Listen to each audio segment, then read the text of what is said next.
Hey, coming up, we have stories about brozos, TikTok pranks gone wrong, secret love confessions, getting family members fired, baby name dilemmas, family birthday invite drama, cake stories, and a spicy best of Redditor update story. Heck yes. First goal, of course, is the 3K bolts to get Candy Thunder up here. Coming up, we have a Dusty Thunder podcast with special guest Tony Spark. Oh my God, it's Tony Spark! Coming out hopefully this Sunday. We have picked up the edit now. It is in edit as we speak. Did we drop a lot of F-bombs, Tony? I can't remember. I'm wondering how many times we're going to use our censor clips in that one. That'll be fun. Be looking out for that this coming Sunday. If you are not subscribed already on YouTube, definitely go subscribe there so you can get the video version. Also, if you have Spotify, Apple Podcast, any of the other audio podcast platforms, we will push it out there as well. The Piano Man audiobook should be approved any day now. It has been fully submitted to Audible. It is in review. It's been in review for a few days now. It can take up to 10 days. I'm checking nearly every day because I'm excited for it. So hopefully that will be out soon and we can talk about it. The censor sound you always use makes you jump. Maybe change it or don't censor. Oh, Trent, have you listened to the past few times that we've done it? It's just like a standard censor beep, but we've started subbing in some fun sounds. That's like a different censor sound each time. Lisa, yours is a sloth. Mercy, just got your text back. Yeah, there you go. At least you got it. Hey, Bang and Bakes, thanks so much for the share there. Greatly appreciate it. Slug, Jane, there you go. T-Rex, because you're trying to be extinct after today. Good golly, Ms. Molly, I like it. I like it a lot. Hey, YouTube member exclusive live is happening tomorrow night at 9 p.m. Central Time. If you're one of the YouTube members, put it on your calendar. We're still working out some kinks in the SMS notification system, of course. But if you have not gone through and re-signed up with our new system that we rolled out like a week ago, please go do that for sure, because you can actually issue some preferences about which kind of events that you're interested in receiving notifications for. So if you are one of the YouTube members that wants a text for tomorrow night, definitely go sign up on that after the stream today. A reminder, please keep chat positive and respectful. Everybody's allowed to have their own opinion, but it costs nothing to be a DFHB. And don't spoil any stories that you already know the ending to, lest you be muted. It's not worth it. It's not worth it, right? It ain't worth it. Little Hobbit husband says yours is a magpie because you like shiny things. Becca, we can send SMS to the UK. Our international followers, we can't do the issuing preferences thing. Like you're going to get all of the notifications anytime I go live. We can't split it out and just send you, once for TikTok or for YouTube. You'll get them all, but we can do it. We can send you the text. So we're segregating those outs into international and domestic, and we do have a way to do it. So 9 is your bedtime. Well, if you're a YouTube member, you'll actually be able to watch that live after the fact, too. There you go. Abby, thanks so much. Greatly appreciate it. Diana, crocodile's your totem. Costa Rica. That sounds like fun. It's the sound like someone saying, wow, it freaks you. Oh, yeah, one of those. That's one of them. One of the dozen that we rotate through. Is the link for the new system in the bio? Yeah, actually, it's at the website. It's the same place it was before. Just go to dusty-thunder.com. One of the nav items up there is for SMS notifications. It's a new form there. So just go back through and sign up. Even if you're already signed up, sign up again. It will update your preferences. Google Queen Cat, you got your text. It's 4 a.m. Hey-yo. It's 4 a.m. Where are you at, Google Queen Cat? Where is it 4 a.m. right now? Starbright, you did. This is the very beginning. Mr. E, yeah, we do have Discord. We do. Link for that is in the link tree as well. 10 p.m. in Sweden. Perth, Western Australia. We have a good constituency of Australian followers, which is amazing. All right, before we get into this story, let me give some thanks here. Candy Thunder. Twinkle says, Steffi, Jen here, Twinkle says again, KTH93, Anika, Megan, Carol, Jarby, Fallen Devil, Overkill Mills, Sarah, X-Ray Girl, Justina, Chrissy Joe, Jarby, Lisa, Katisi, Alicia Reed, MJ Newcomb, Vero and Dan, Keola Jenkins, La Book Dragon, Vero and Dan again there, Mad Hatter, Chelsea, and thank you guys so much. Greatly appreciate the love there. Now, get out your brooms. Are we all good on the tech side now? No more no more gremlins to squash for the moment. It's fine. It's fine. It's fine. It's fine. All right, here we go. Our very first story for the day is from the AITAH subreddit and is titled, "Will I be the astronaut for wanting to divorce my 39 female because he, 41 male, calls me a tradwife?"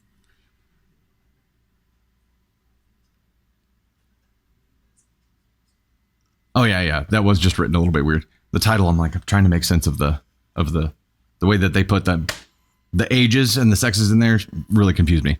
Here it is without those in it. Will I be the astronaut for wanting to divorce my husband because he calls me a tradwife? I am a stay-at-home mom. I left my career to stay home with our child, 3 female, a little over a year ago. She's autistic and requires a lot of support. Being a stay-at-home parent was never in my plan. I do not like being without my own money. My husband makes a decent living for us as the sole earner. All that being said, I have taken the role fairly easily. I enjoy meal planning, cooking, and baking, generally experimenting in the kitchen. I built a small garden in our backyard, and I do the majority of the cleaning. When my husband is home, he also does chores and parenting. He's not one for the traditional gender roles, or so I thought. We've been together for 10 years. Hey, Danny sent out a gifted sub to Mr. E. Welcome to the Gosh Heck It fam. Glad to have you. I was vacuuming in his office about a week ago. He'd left his monitor on before he left for work. Not uncommon, and I went to shut it off. What threw me is that he had his X/Twitter open. At first, I was just confused by the post about tradwives until I saw a picture of me getting something out of the oven. The more I looked, this was his account, and he was bragging about having a tradwife, lying about our dynamics. There were other pics of me in the garden and one of me reading a story to our daughter. Thank God her face wasn't in it. I was so upset, angry, and creeped out. We'll go ahead and do this. I didn't even think. I just called his phone, and when he answered, I snapped. I don't even really, words are really hard. I don't even really remember what I said. I do remember him saying to calm down, and it was just silly posting. After that, I told him I wanted a divorce, that he was a creep, and hung up. He, of course, came straight home. We argued a bit, but I have a fairly strict routine I keep with my daughter. He made me promise we'd talk at night. We did, and he showed me he deleted the account. It's been a week, and my anger hasn't calmed down at all. This is not the man I thought I knew. He says it started as a joke and got out of control because he liked the attention. So Reddit, will I be the astronaut if I divorced my husband for pretending that I'm a tradwife online?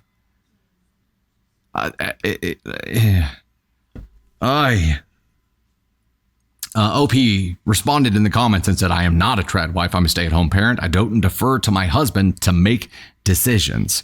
So if I'm understanding the situation right here, she was just a stay-at-home parent doing the typical stay-at-home parent thing. He is portraying her to be his subservient, basically. He's portraying her to be completely dependent on him, to take orders from him.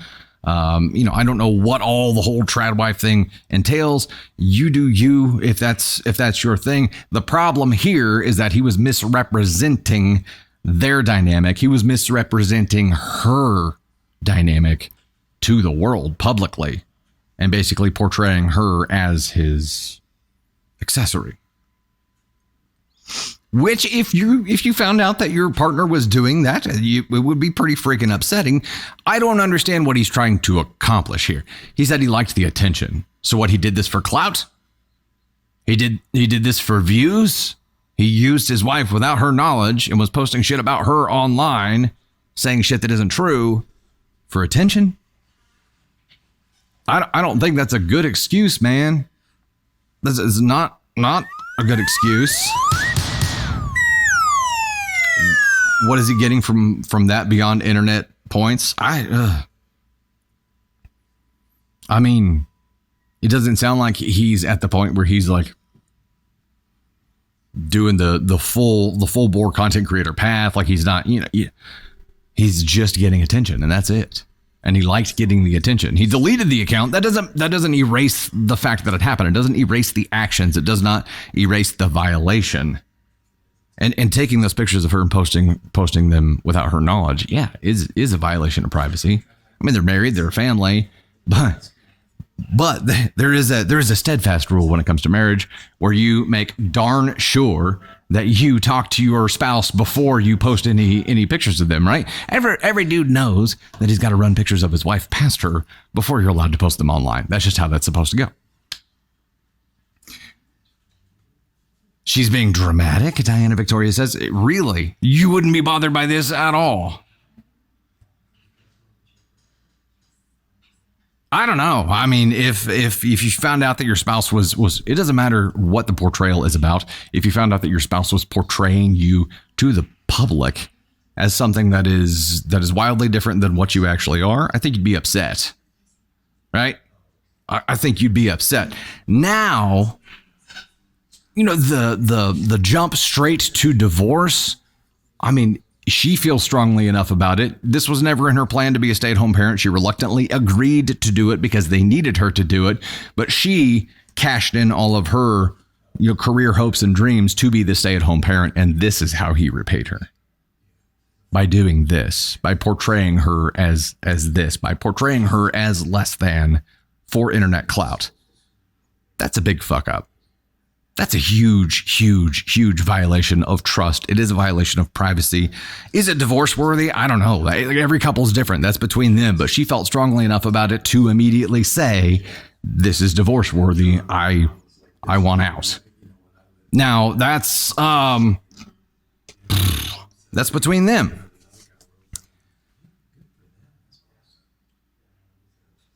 Heidi, you feel like there's more going on to jump straight to divorce? Her feelings are valid, though. Her feelings are certainly valid. Now, whenever she called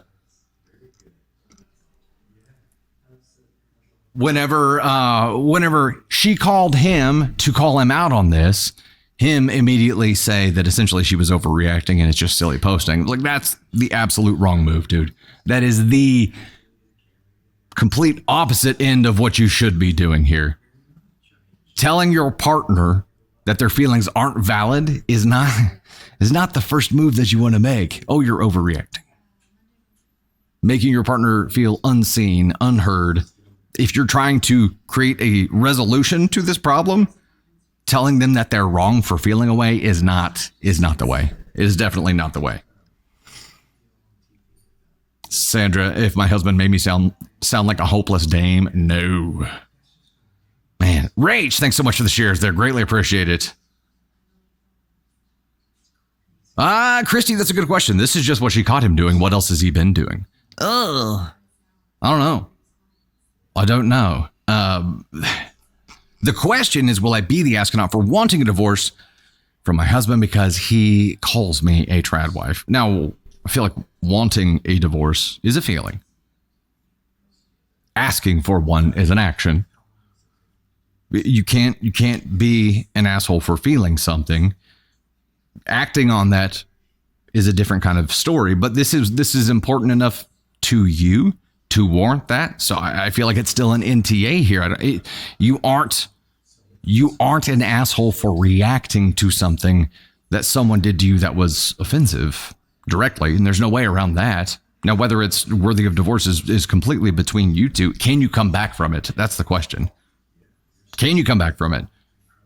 The work to accomplish that is entirely on him, but is it possible? And I feel like that's a question she has to answer is there redemption possible here? And if so, what does she think it would take? And is he willing to do that? There definitely needs to be a conversation. I would definitely agree with therapy here.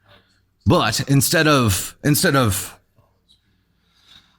jumping to let's talk about this, and it's still, how long ago did this happen? She said it had been like a week. It's been a week and my anger hasn't calmed down at all. It's not the man I thought I knew. He said it started as a joke and got out of control because he liked the attention. So it's been a week. A week is still pretty fresh for something this big.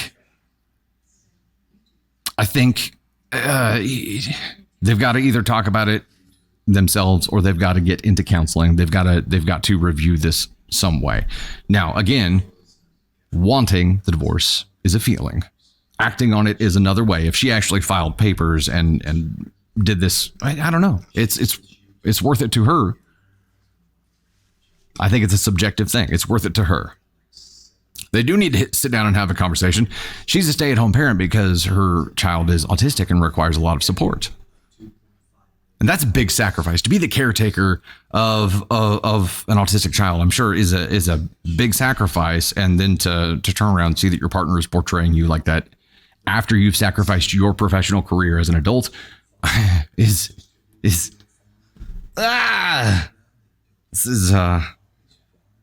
it's extra salty.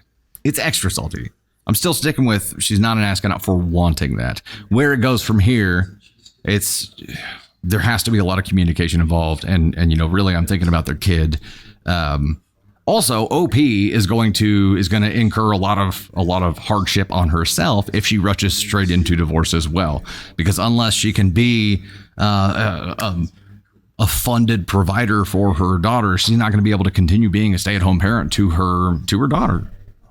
They're going to have some kind of services help with that so mom can work, and everybody's life is going to get more complicated here. It's not going to be easy. She can work, and Alan, she could work and do that, but it is going to be a hardship. It is going to be a change for her. Maybe that's what she wants. Maybe she wants to go back to work. Maybe that's what part of this is. Maybe it's rooted in some different things, and this is just a secondary emotion or action or something that comes out of that. But I don't think she can be an asshole for feeling that. We'll see what happens. 2735 of 3K. If we rush there real quick to the 3K, we could get Candy Thunder up here to give us her thoughts on this one. People are asking to see what Candy Thunder thinks. They're interested. Hey, Todd, you're actually, we just finished the first story here, so. Don't think she can handle continuing that dynamic knowing how he feels about it? It's going to be a delicate situation, that's for sure. All right, let me get some thanks going on here, and then we'll get Candy Thunder up here. The Mr. Beaumont in the number 1 spot. 10th anniversary in the number 2 spot. Amanda Schroeder, Alicia Reed, Overkill Mill, Anise Moon, Lady Stormfly, Carabites, Fane, Matt Hatter, KTH93, T-Hef, Anna Hotzman, Lillian, Chelsea. Thank you for the save. Tony Spark, Penny Pooh, Pitty, MJ Newcomb, Erica Eternal, Danny's Vero, Rogue, Tony Spark, Rain Falls, Donna, Brannigan Manardi, Not That Ellen, Tanya D, aka T, Valopez, Coral, Anika, Jarby, Twinkle Says, Candy Thunder, Katisi. Excuse me. Impickerel, Prep Girl, Bay Fox, La Book Dragon, Raphael Calcamo, Misaki Sophie Black, Max Basing, Fallen Devil, Melissa Curtis, Lady DD, Justina, and Jackie Kelly. Thank you all so much for helping us get there. We're going to get Candy Thunder up here momentarily. Let me get this next thing set up here. This will unlock a Tony Spark appearance and a cake story. Boop. Boop. If I can find the right gift. There we go. We are donut focused. We're looking for 650 donuts to get us started. That is now pinned. Let's get her up here. Ladies and gentlemen, the one, the only, Candy Thunder.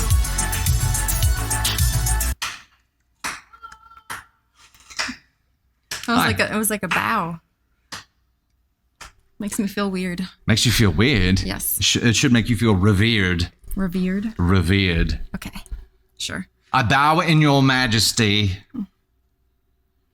Tater. That's not true. That is not true. Lady Tater. Okay, so on the story that we just ended here, you found the story, right? I believe. Yes. I did hear you talking about it previously. So what are your thoughts on this whole thing? I found it on Sunday, but I didn't want to read 2 similar stories on Sunday, so I shared it with Tony for Wednesday. I don't think the traditional wife part of this is even, it doesn't even factor into my feelings on it, because if she wants to be that, she can be that. If she doesn't think that's who she is, then that's fine. I think that he violated her trust by posting her online without telling her.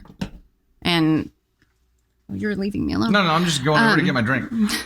To me, that's like how do you, I don't know if you can rebuild trust that bad. Like when you damage it that bad, how do you rebuild that? How is she going to trust that he's doing what he says he's doing when he's taking pictures of her in moments when she's like spending time with her kids or with her garden where she feels like she can be herself, and then her husband snapping these pictures and posting them online for the world to see.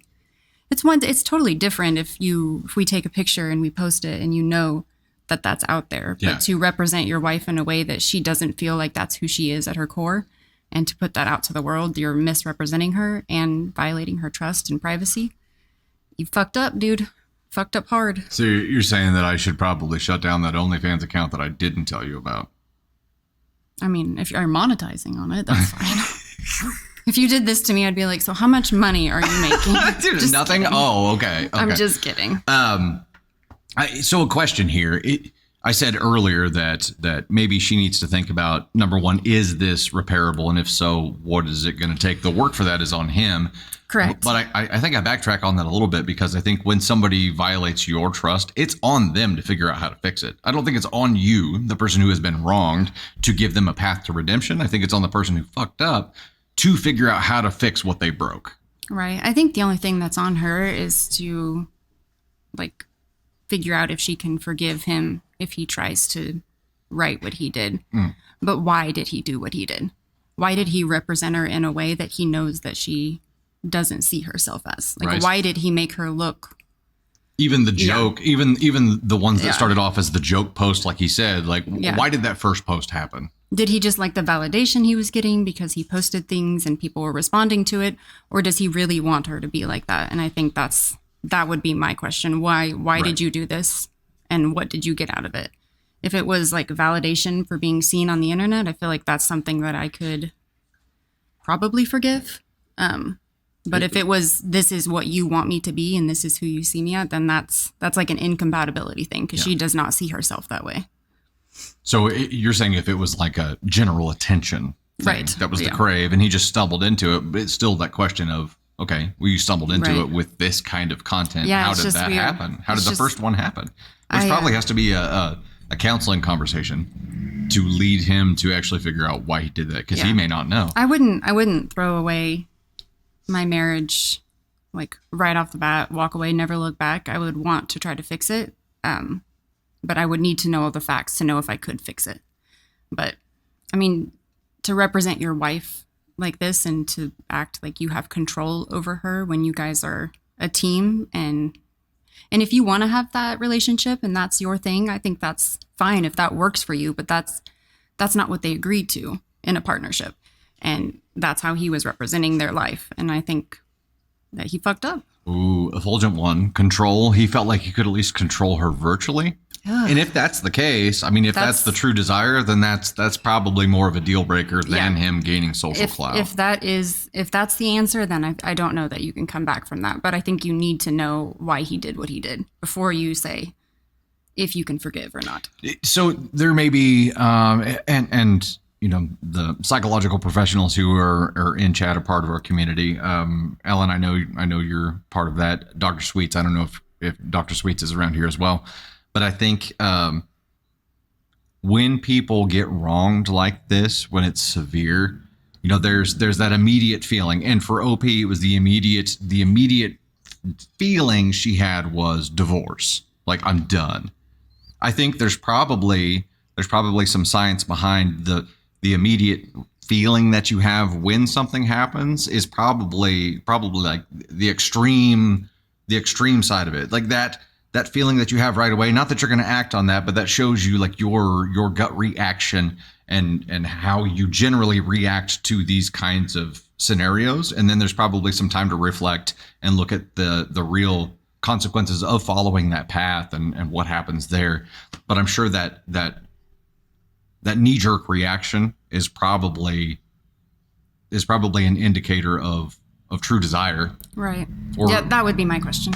And I think there were some, and again, Dustin and I, the Tradwife community, I don't think Dustin and I have enough knowledge to speak. And I don't think either one of the stories that we read on Sunday or today are specifically about that community. I think it's things that happen, you know, alongside it, stories that happen to have that part of it. But I think in my understanding, it's like kind of a throwback, like 1950s type household where the men make the majority of the decisions and the women stay home and keep the house. Like, that's my understanding of it. And obviously I don't know enough about it to like. Lifestyle decisions is a you do you, 2 yeses or 1 no. You know what I mean? It's as long as both partners are on board, you do you, we don't give a shit. It is when you are acting against the wishes and knowledge of your partner. Correct. And misrepresenting them. That's the issue here. It doesn't matter what he was representing her as. He could have been representing her as a freaking lizard. Doesn't matter. He was misrepresenting her. That's my spirit animal. A lizard? I actually said it was a panda before we started. I was like, one, because I like to roll around and like eat Belvita bars, like and chew on them like a piece of bamboo. And then I'm wearing black and white today. So I felt like that was my spirit animal for today. Tomorrow it might be different. I hear you. Tomorrow it might be a cheetah. I don't know. But today I got 0 sleep and it's panda. Yeah, it was not a good sleep night. So, okay, I have to tell you one thing, then I got to go pick up Ava. And this is because I always give you an update on Navy's potty training. And we're going to move on from the story so we can get to the next one.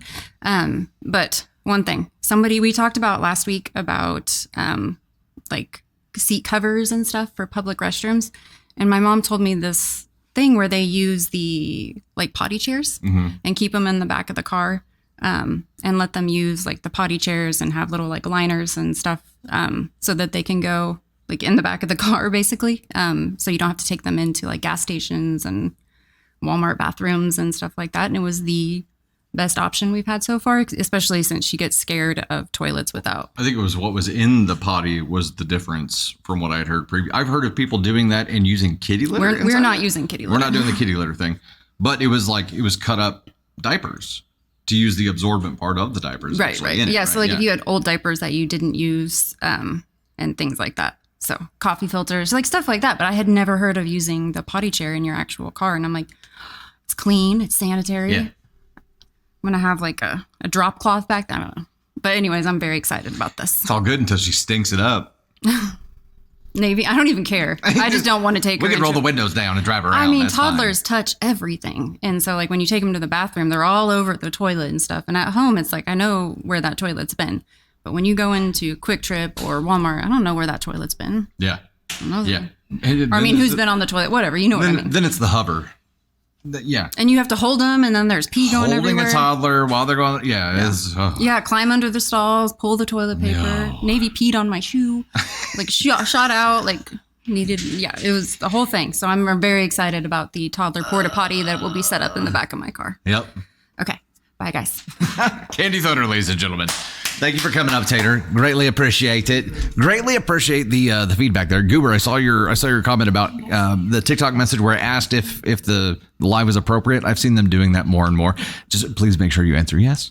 It is appropriate. We hope it is. The toilet wandering around the stores. Asquith, you're a hyena. Wowza. All right, we're going to go ahead and rock and roll on the next story here. We're at 312 to 650, already halfway there, almost on the next goal. The next one we're doing here is a follower submission, OP. I emailed you earlier today. You know this is your story. If you want to claim it, you know what to do. This one is titled, Am I the Astronaut for Screaming at 2 Teenagers? Words are hard. Am I the astronaut for screaming at 2 teenagers for cutting my headphones even though they tried to give me new ones? I feel stupid doing this, but I've been listening to you for a while, and you in the community might be able to help me. I, 23 female, have these old as dinosaur headphones. They are Harry Potter themed, over-the-ear, clunky headphones, and I love them because I was a Harry Potter fan as a kid, but also because they were a gift from my grandmother. She gave them to me when I was 16, a month before she died. She was my rock at the time because of my family getting a divorce, so I kept them all this time. I refused to take them out of the box for a while because I didn't want to lose them. But soon after a long time and some grief sessions, I was able to open it and have been able to use them whenever her birthday of the day I lost her came. The incident in question happened last week. I have a tradition of going to the park she would take me to and feed the ducks some peas. It was something she loved to do.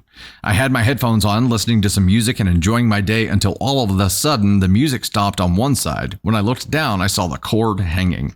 I turned, I saw two two teenage boys giggling as one of them held up some scissors and the other was holding a phone recording me.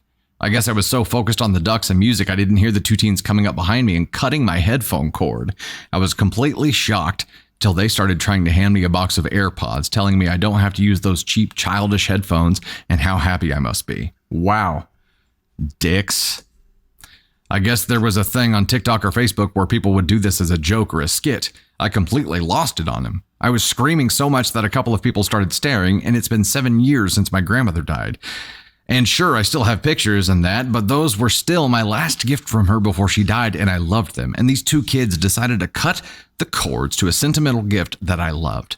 Some people started trying to defend the kids, but I didn't listen. I just kept screaming while the boys yelled that I should be grateful that they did that because now I can have nicer headphones. At least they were till I screamed so loud that these headphones were a gift from my grandmother, the only gift I had gotten before a drunk took her away. I don't know why I said it honestly. It wasn't something they could have or should have known at the time, but who the hell cuts somebody's property? I think it finally registered to one of them why I was so mad because they started backing away, but the other one dug in and kept saying I should be grateful. I couldn't take it anymore and knew if I stayed I would do something very stupid. So I left, but still ranted about it to some friends, and they're now split on who was right and who was wrong. Some say the boys were wrong because who the hell believes what they see on TikTok or Facebook for dumb skits like that, but some are saying I should have not lost my cool like that and screamed so much at them, and that the headphones are just junk that I barely ever use. And before anyone asks, yes, I'm trying to find some way to fix the headphones, but so far, not a lot of luck. I really don't want to throw them out because I also can't just listen to the music on them with one side working, so am I the astronaut? No, hell no, hell no, hell no. Any of your friends that are saying that you are, I would have some serious questions about either the version of the story that they received or their actual friendship to you. It doesn't matter what it was. It doesn't matter what it was. This was a sentimental gift to you that someone else damaged. Now, the monetary value of them probably definitely prevents this from being any kind of like legal case that you could sue them for. It doesn't matter. And you know, they were also willing to give you the AirPods. That's not the issue. The sentimental value is these were priceless. To you, these were priceless. And these dipshits just ran up and destroyed them for internet clout. We're on a roll today of people doing dumb shit for internet clout and harming other people in the process. You are not the astronaut for screaming at them. They needed to be screamed at because pain creates change. Maybe they'll think twice before they go cut somebody else's headphones like the dumb little dipshits that they are just to do some freaking video. Doing this kind of shit to people who haven't agreed to be a part of this and it's bullshit. It's irresponsible. It's reckless. They're actively, intentionally damaging other people's property. And these are the same kids who walk around in school knocking people's books out of their hands and then pick them up. They're like, oh, you should thank me for that. That's not how this works. That is not how this works at all. I'm 100% with you. They deserved what they got. If they just cut the cords on your headphones, they are repairable. And you can probably take them somewhere or send them off somewhere to be repaired. I understand that the physical item itself may not be worth fixing, but the sentimental value of that item makes it worth fixing. They can be fixed. I have fixed several before. Depending on what brand they are, I would reach out to the company and see if you could send them in for repair. There are a lot of companies like Rode who has my headphones and microphones and stuff. It has a fantastic policy where if they're broken at all, like they will repair it or send a new one back. I would highly encourage you to follow that path and try to get them fixed because they mean the world to you. It's going to take a while to forget about these dipshit kids who did this to you. But hopefully, you know what? Hopefully they use that freaking content and hopefully the internet comes after them for what they did. It is ridiculous that people think that they can just harm others for clout and that the world is like, yeah, oh, okay.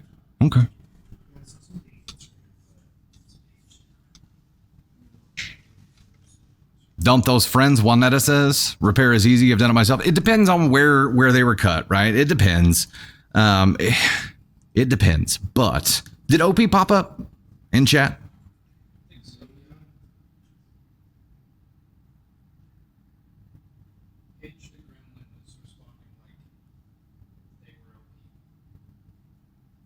Paige.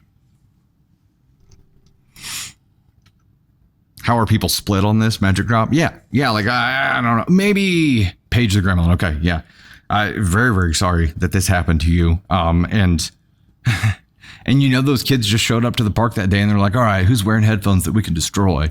This wasn't a premeditated, targeted thing. These fools just showed up and you just happened to be in the wrong place at the wrong time, which makes it even worse. No, I think that you reacted appropriately here. And if your friends, maybe your friends, I don't know. I don't know why they would say that you overreacted on this, unless when you were recounting this to them, you portrayed some guilt, like you thought already that you might have overreacted and you portrayed it in a way that was like, man, I really lost my shit. Hey,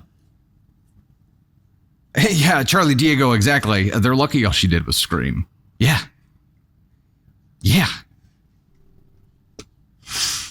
Good golly, Miss Molly, the joke or prank is only funny if both parties laugh.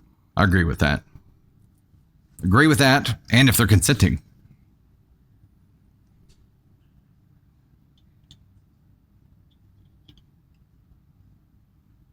Mercy had a customer. I don't know.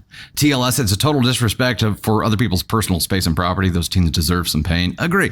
And this may not stop them, but it'll definitely make them think twice. So,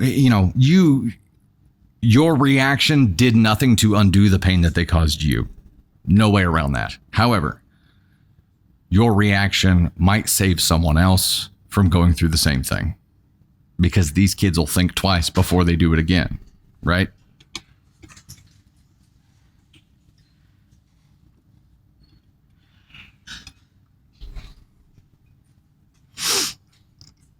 I don't know. Jeanette Jen would have called the police. I mean, you probably still could have. They would have probably been like, "Oh, they're not worth enough to do anything." What does that mean? That the audio is behind the video, or the video is behind the audio? Okay. Your mouth is moving before the words are coming out. It's very slight. I have to stare at it. What did I say? Wait. Okay. So which one is it? Your mouth is moving, and then the words come out. Okay. That's not what he just said. No. The video. He's talking, and then the audio is coming out. Okay, I'll let them try to get on the same page back there. I just made an adjustment to the forced video lag to see if this can line up a little bit better. Video is behind. We've got conflicting reports all over the place here. Audio's behind the video, video's behind the audio. Okay. I just added a 50 millisecond additional delay. I'm at 250 milliseconds right now. So we'll see if this lines it up a little bit better. Okay, that's better. We're good now? Okay. Internally, they're still arguing about what the hell each other means too. So I'm like, Tim's like arguing with a brick wall. yeah, I agree. Miles makes up his mind about something and there's no changing it. Things that I said that he said. Oh man, okay. Switching the words audio and video. No, this is not. Oh my goodness. Okay. This it's still an NTA for me here, OP. I think the kids, let's talk about this for a second. These teenage dipshits who did this. You know what? I'm sending them straight to one on this. I'm sure they don't view it as evil because they're like, oh, it's just for content. It's not a big deal. The insistence and the pushing that you should be grateful without ever thinking about sentimental value being attached to anything, just looking at the material value of things, is definitely an age thing, right? But these teenage dipshits know better than to go cause harm to someone or destroy someone's property. Even if you're automatically giving them something else, you have to expect that somebody's going to react if you destroy something they own. And the fact that they didn't anticipate that in the first place, and at least one of them stuck to their guns and dug in and said, no, you should be grateful to us. These kids do this enough times and they are going to land themselves in some legal trouble. No, there was no apology at all. There was never an apology. It was, the closest they got to apologizing was one kid disengaging while the other continued to dig in. Hopefully they learn. And I seriously think that you've probably saved other people here with that reaction.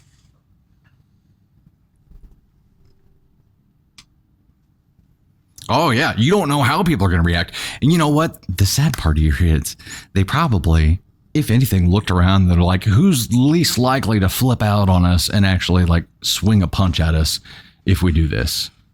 And chose you. Boy, they were wrong about the reaction. They were not right. So good for you. Good for you for putting them in their place. And hopefully it saves somebody else. I think it will. Karma will come around. It will.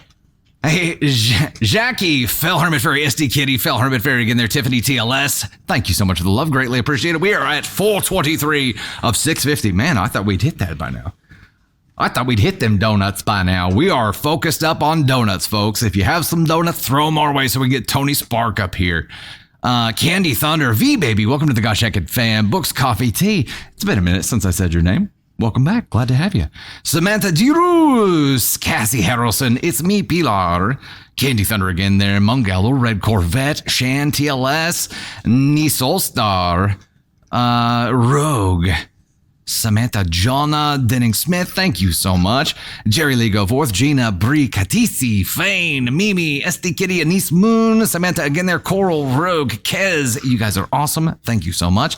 We've got Bernowa, Anna, Willow Wicken, Melissa Clark, Raya, Dury, thank you so much for the shares and the follows there. Greatly appreciate that.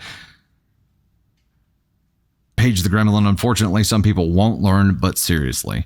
Anytime I see the word gremlin now, I'm like, what's wrong? What else is wrong with the stream? What happened now? It's constant. It's like playing whack-a-mole. Like we think we get one fixed and here in 10 minutes is going to unfix itself somehow. We were in a meeting yesterday. Tony Spark and I were with a couple of clients who are good friends. And we were actually talking about our tech gremlins and how it never fails. Anytime we try to do a live or content or something will go wrong because we're just plagued with tech gremlins. I think it's a me problem. I think I have some kind of iron deficiency or overage or something that creates some kind of problem with electrical devices that are just in my general vicinity. And I've met people like this too. I used to work at the grocery store and there was a gal who would come through and every time she came through the line, all the machines would flip out. The register would flip out and just start beeping. The conveyor belt would get weird. And she said, it's me.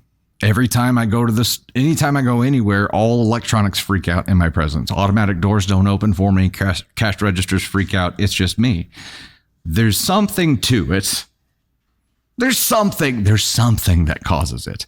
But one of our clients who was here said it was all in my beard. It's all the power stored in my beard that's causing all of these electrical interference problems here. Yeah. My freaking beard emits an EMP blast. So people can't wear watches for that reason? Internal electricity? Yeah. All right, 566 to 650. You guys are moving along there. Opal Goober, Ellen, Opal again there, Jin, the weird old witch, Bay Fox, Catherine, Chrissy Joe. Thank you so much. Tony Spark, look at that. Megan Sanchez there, Mimi, Stormborn, Cam, Jerry Lee, Jana. Thank you so much. Let's dive into the next story here, shall we? This one is from the AITAH subreddit and is titled, "My Wife's Sister Confessed She Has Feelings for Me. Am I the astronaut for not telling my wife about this?" Probably. That's some information. If you withhold it, she's going to automatically assume that there's a reason you withheld it, like you want to. That's not generally a good idea. I, 34 male, have been married to my wife, Michelle, 32 female, for 4 years, and we've been together for 6. Michelle also has an older sister, Sharon, 34 female. Growing up, Sharon and I were pretty close friends because we sort of had the same interests. She was into sports, we did the same activities together, etc. We were pretty much best friends, and I sort of consider her more like my own sister, or an extension of me, because we were both so similar. We even pursued the same field in college. We dated many different people, but never each other, because we were basically like siblings. I never really spoke with her sister, Michelle, during our teenage years because she was 2 years younger, and we also had nothing in common. However, a few years after Michelle graduated college, we did start talking more often because there was sort of a romantic attraction and tension there. I asked her out shortly after. We dated a couple of years and we married. We also have 2 children now. Through all of this, Sharon was really happy for the both of us and she thought we were perfect for each other. A few months ago, Sharon called me to her apartment because she wanted a serious chat, and she basically admitted that she had feelings for me for a long time and that she knew it was wrong. She was crying really heavily, and she said that she doesn't want to ruin my and Michelle's life, but she had no one else to talk to about this. Bullshit! I had no one else to confess my love for you to tell except you. Bullshit! What? Bullshit. This whole thing came as a huge surprise to me because I always thought Sharon considered me like her brother. I told Sharon that I wouldn't tell Michelle about this because it would really ruin their sibling relationship and it would ruin the entire family dynamics. But I also told Sharon that she needed to go to therapy to address these feelings and that I would always be there to listen to her. That's probably not a good choice either. Sharon has started online therapy and we have sort of maintained our distance, but she does come to me to occasionally talk about her therapy progress. Am I the astronaut and how I'm handling all of this? Yes. But let's read some OP comments here. In response to a comment saying, dude, you have to tell your wife, he says, this was my initial reaction too, but here's why I've held off on it. Michelle and Sharon are extremely close, and I fear this would severely damage their relationship. I know this would absolutely break and shatter Michelle's heart if she knew about it. If I told my wife about it, here's what I think would happen. It would ruin mine and my wife's relationship. It would ruin my wife's relationship with her sister, and it would also ruin my friendship with Sharon. So basically, that's 3 relationship/friendships damaged, not to mention the fallout and all of our families and friends knowing about it. I think Sharon's feelings will pass through after therapy. She is just confused right now because she is single and broke up with her ex a year ago. I know her very well. She usually gets like this after a breakup. When she finds a new boyfriend, she will no longer have these feelings for me. If Sharon's feelings for me still persist after a year, I will definitely tell my wife about it, but I am confident she will not have any feelings for me for a year from now. This is such a huge risk, dude. Also, you say you're not telling your wife because you think these things will happen. Here's what we know for a gosh heckin' fact is gonna happen if she finds out that you've been keeping her from this. Done. Over. Because now you're an accomplice. The moment that sis confessed this to you and you were like, I won't tell, you became an accomplice. So it is just as bad as what she is telling you now. Also, you're being played. Sorry to tell you this, sir, but you are being played. There is no way that if you had feelings for somebody that you knew you shouldn't have feelings for, there's no way that you would tell that person unless it was to cast a line. There is no way that you would tell that person unless it was a chess move, a test to see if maybe there was a chance. And when you said, don't worry, I won't tell her, that door opened a little bit.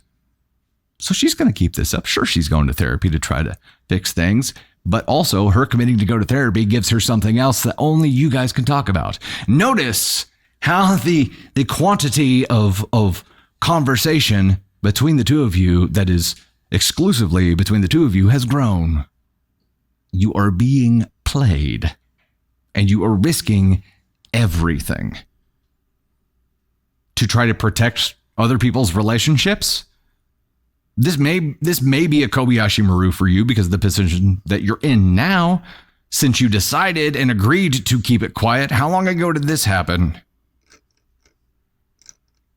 A few months ago. It's been going on for a few months already. He has been keeping it quiet for a few months already, and he says, if she still has feelings for me after a year, I'll tell my wife. What are you going to tell your wife then? That you've been keeping it quiet for a year? You're going to try to explain your scientific approach to her? You're going to tell her that you've been hiding something serious from her for a year and expect her to just be like, oh, I understand the experiment. I know why you waited a year. I get it. Nope.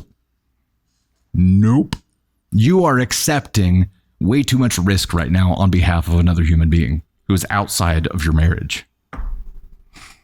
You are being played. And the only thing that makes sense to me right now that that explains the risk that you're taking is if at least a part of you reciprocates.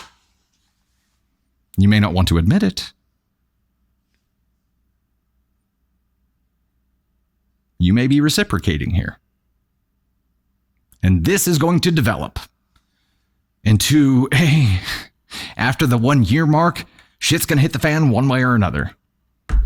Can't wait to see the update after the 1 year mark where it's like, oh, well, apparently she still has feelings for me. She's pregnant. It's going to be some stupid shit like that. Don't ever withhold information from your spouse on behalf of another person to protect their relationship with them. That is not where your allegiance is. You have chosen the sister over your wife. And you have been actively choosing the sister over your wife every day for 3 months now. Tell me you don't think there's a problem with that. Everybody thinks they're doing the right thing. For whatever messed up, twisted reason, everybody thinks they're doing the right thing. This is a brozo move. Wanda says, go to the wife, tell her you made an error in judgment. You can't take it anymore. She has to know, and tell her. Magic drop. I promise you, if you tell me anything, my wife knows now. Same. If there's something that I don't tell Candy Thunder, it's because I forgot. And I forget a lot. But a lot of things I'm supposed to tell her. Nothing spicy or juicy like that. But, you know, like, hey, so-and-so's birthday party is this weekend. Forgot until day before, something like that.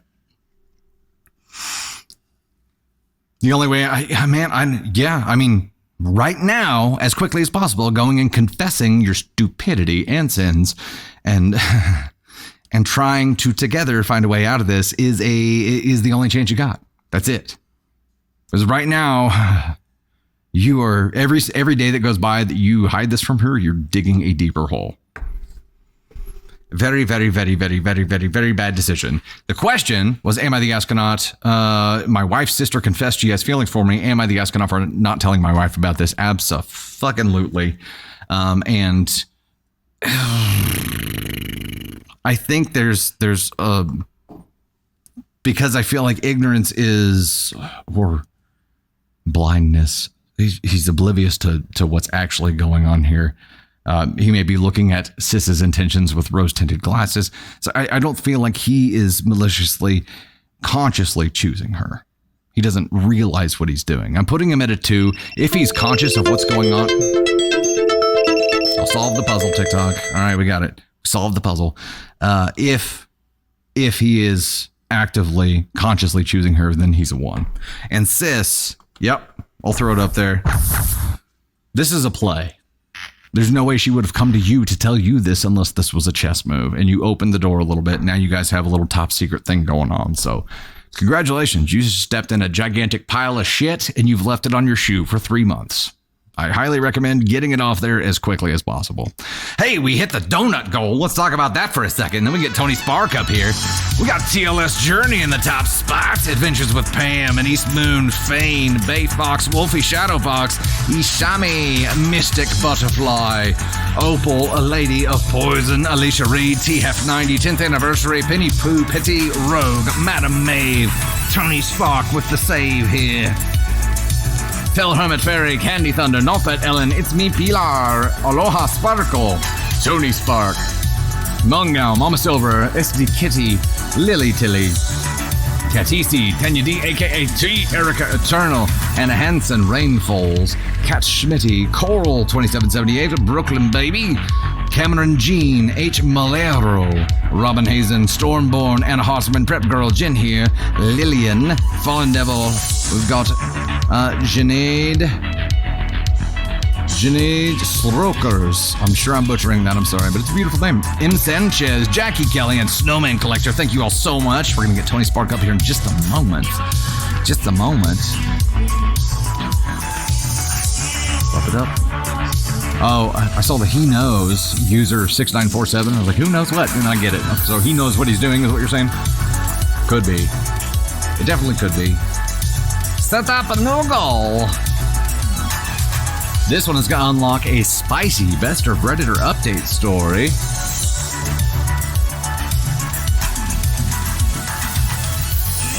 And we're going for...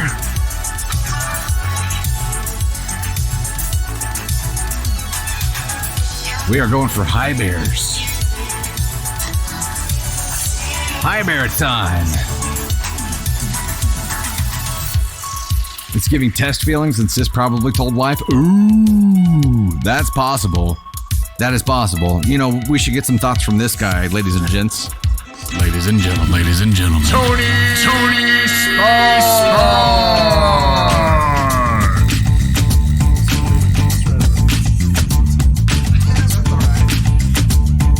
Hi, everybody.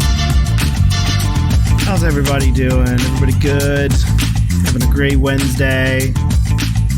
That's weird. Hi, everybody. Hi. Howdy. Okay, Calamity Candy. Now playing the role of Calamity Candy. Yeah, now playing the role of Calamity Candy and knocking over everything on the desk over there. I'm excited about the Taylor Swift countdown to 2 p.m. tomorrow. What's at 2 p.m. tomorrow? 2 p.m. tomorrow? There's a countdown? What did I miss? I'm good, Demon Peppers. How are you? How is Tipsy Thunder? Somebody asked. I haven't talked to her in a minute. I did, Science Mama. I saw it. I have to swipe through that stuff because I just can't. I was like, I'm done with the clowning over this stuff. I don't know what's happening. There's too many Easter eggs. It's too much. It's too much. So I have to try to just, Dusty has my phone. That's who that is. Named her calf Taylor Swift. That's funny. Appler, I am. It was funny. We were having a conversation with me and Candy Thunder about how I'm a little nervous. I was like, what if I don't like it? What if it's just not my jam? Because I'm not a big fan of the Evermore album. And so I was a little afraid of that. But then I was like, you know what? It's going to be great. And it's going to be fine. I just get a little worried, all the hype, all the build up. And then if I don't like it, but I think I'm going to like it. Took the whole day off work to listen. Sierra. Yeah. I keep hinting at that to Dusty and Candy, but I don't think I'm getting anywhere. Who's Drake and Kendrick Lamar? I don't know who this is. No, I'm just kidding. I don't know. You guys should, when Caden gets up here, you should have him give his thoughts on the beef in the rap world. Because apparently the beef in the rap world is wild. I believe his words were one day he came in and he said the rap world is in shambles. So I don't know any of that. But yeah, it's going to be Friday. Everybody said they were taking off of work on Friday, and I said that I keep hinting that to Dusty and Candy, but I think that Dusty thinks that Candy and I are joking when we think we could just sit on the couch and just be wrapped in a blanket, and we're just sitting there like this with the blanket over our heads, like, what's happening next? We gotta listen to it. Oh. But I don't know. I haven't made the decision. I don't know if I'm gonna stay up late and wait, or I'm thinking about just waking up Friday morning and just diving into it. There's a YouTube member exclusive live if that will help you stay up late. I know, but that doesn't help me stay up late. So I don't know. I haven't figured out my strategy yet, but yeah, it's gonna be exciting. Yeah, there is a YouTube members exclusive live tomorrow night. So yeah, you guys need to check that out. We're at 525 of 20. Look at Dusty over there using a cue card. We're at 525 of 2500. So this is best of Reddit update story that we got coming up. I think it's 24 pages long, 20 to 24 pages long. It's got a lot of updates. There was a lot of, oh my gosh, coming from Candy Thunder over there while she was reading it. And this story was literally added at 4:03 or 3:03 today, right? Because there was much debate about the best of Reddit update story. We went through 3 of them to choose the one for today. No, I can't. That's too much reading. That's too much. I can't read that many pages. That's a lot. But it's good. It's spicy. It's, yeah. Also, don't forget to follow me on TikTok. If you haven't followed me, you should go follow me. Because it's golf season. It's about to be lake season. Maybe Candy Thunder and I will make some Taylor Swift Tortured Poets reaction video. I don't know. You never know what could happen. But you won't know unless you go follow at TonySpark_ on TikTok. And nobody else.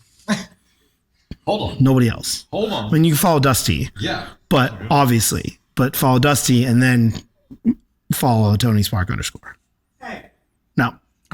Don't listen to the Peanut Gallery. You only follow me. Just me. And Dusty. You can follow Dusty. But yeah. All right, guys. Tony Stark. 650 of 2,500. We got to unlock this best of Reddit upgrade story. It's a good one. It's a doozy. Well, we get to read a cake story right now, I think. So, wait, no, you guys already unlocked the cake story, so we're gonna go ahead and bust that one wide open. Sergeant Matt, good to see you. Let's see. No pictures. You guys aren't reading that much on a single story without pictures. Hey, 24 pages. We got this. Right? We need a screw up counter. Chat, I'm sure once we start that best of Redditor update story, we need some kind of, how many screw ups does it take to get through a 24 page story? How many words are hards? Okay, Gaston. Okay, here we go. We're going to dive into our cake update story here. Cake reward story. My goodness, I'm seeing now that best of Redditor reward story on my outline here, and they're like 1, 2, 3. But there's like 4 updates on the thing, 5 maybe. It's wild. It's wild. It's legitimately 24 pages. So here we go. The cake reward story. Am I the astronaut for not giving my cousin my cake? Yesterday, Sunday, I, female 21, had purchased a small pistachio cupcake at around midnight from a bakery half an hour away. Pistachio cake is my favorite cake in the world. I've never had it. Pistachio ice cream, though, I can get down with that. I had planned on drinking coffee and eating it for breakfast in the morning on Sunday, but my immediate family decided to eat breakfast together, and I didn't get a chance to. Yesterday night, I had some cousins and their parents that came over for a dinner that my parents put together. With them, my uncle brought chocolate cake. I don't really like chocolate cake, so I didn't eat any. One of my cousins, Jason, male 20, hates chocolate cake. My mother then demanded that since Jason's parents brought chocolate cake and he hates chocolate cake, I should give him my pistachio cupcake. I refused. This isn't the first time it's happened either. Earlier, I also asked my mom if I needed to bring any sweets for them. She said no, that they'd bring some and that I don't need to bring more sugar into the house. My mom then asked him if he wanted it and gave it to him anyway after he agreed to wanting it. He ended up taking a bite and throwing it out, claiming he's on a diet and shouldn't have it anyway. Oh, no, you didn't. Hold up. OP, you got your favorite cupcake, of which you had one of, confiscated. And this, I don't even know. I don't have a word for it. This person took one bite and then threw it out. My cupcake? You threw away my cupcake? This is not okay. This is not okay.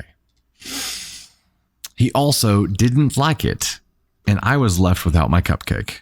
My mom then degraded me for hours after they left about how I am greedy and selfish and it's just a cupcake. However, this happened before with my cake during graduation, birthday parties, and many times before that. I'm never allowed to enjoy things without sharing with everyone else or giving it away. Am I the astronaut? Well, this is just wrong.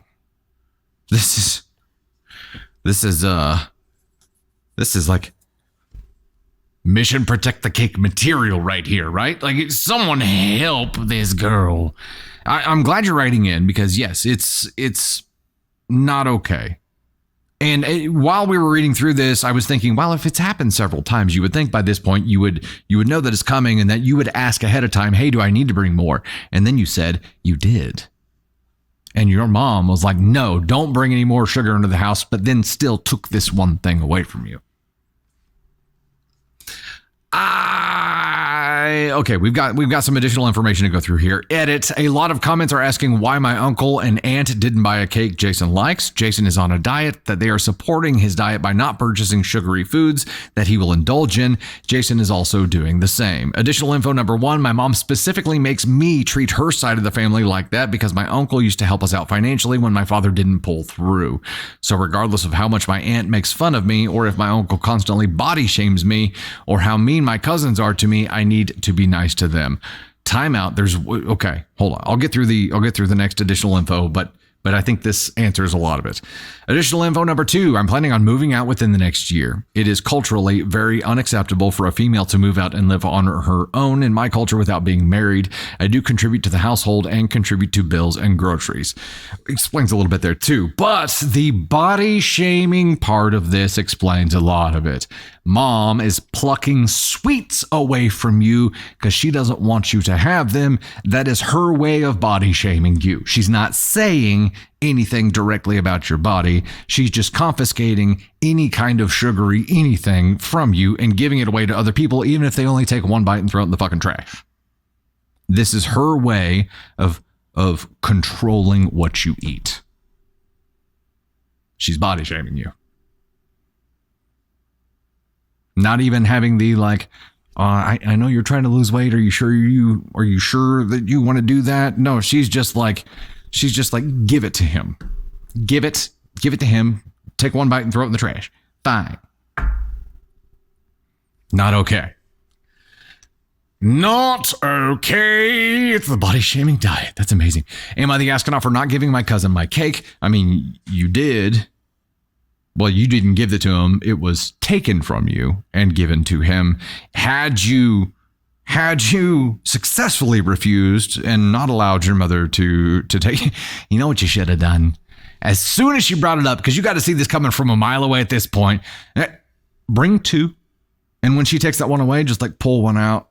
Pull the next one out of your pocket. And if she takes that one away, pull another one out. That'd be hilarious. Or the first time that she hints at maybe giving that to someone else, just stuff the whole damn thing in your mouth right then. Let little pieces fall out of your mouth just for dramatic effect. That would have been amazing.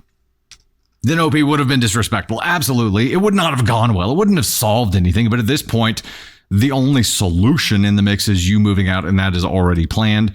There's not a solution to be had otherwise. So if they're going to wrong you, might as well cut them off at the pass and just shove the whole thing in your mouth.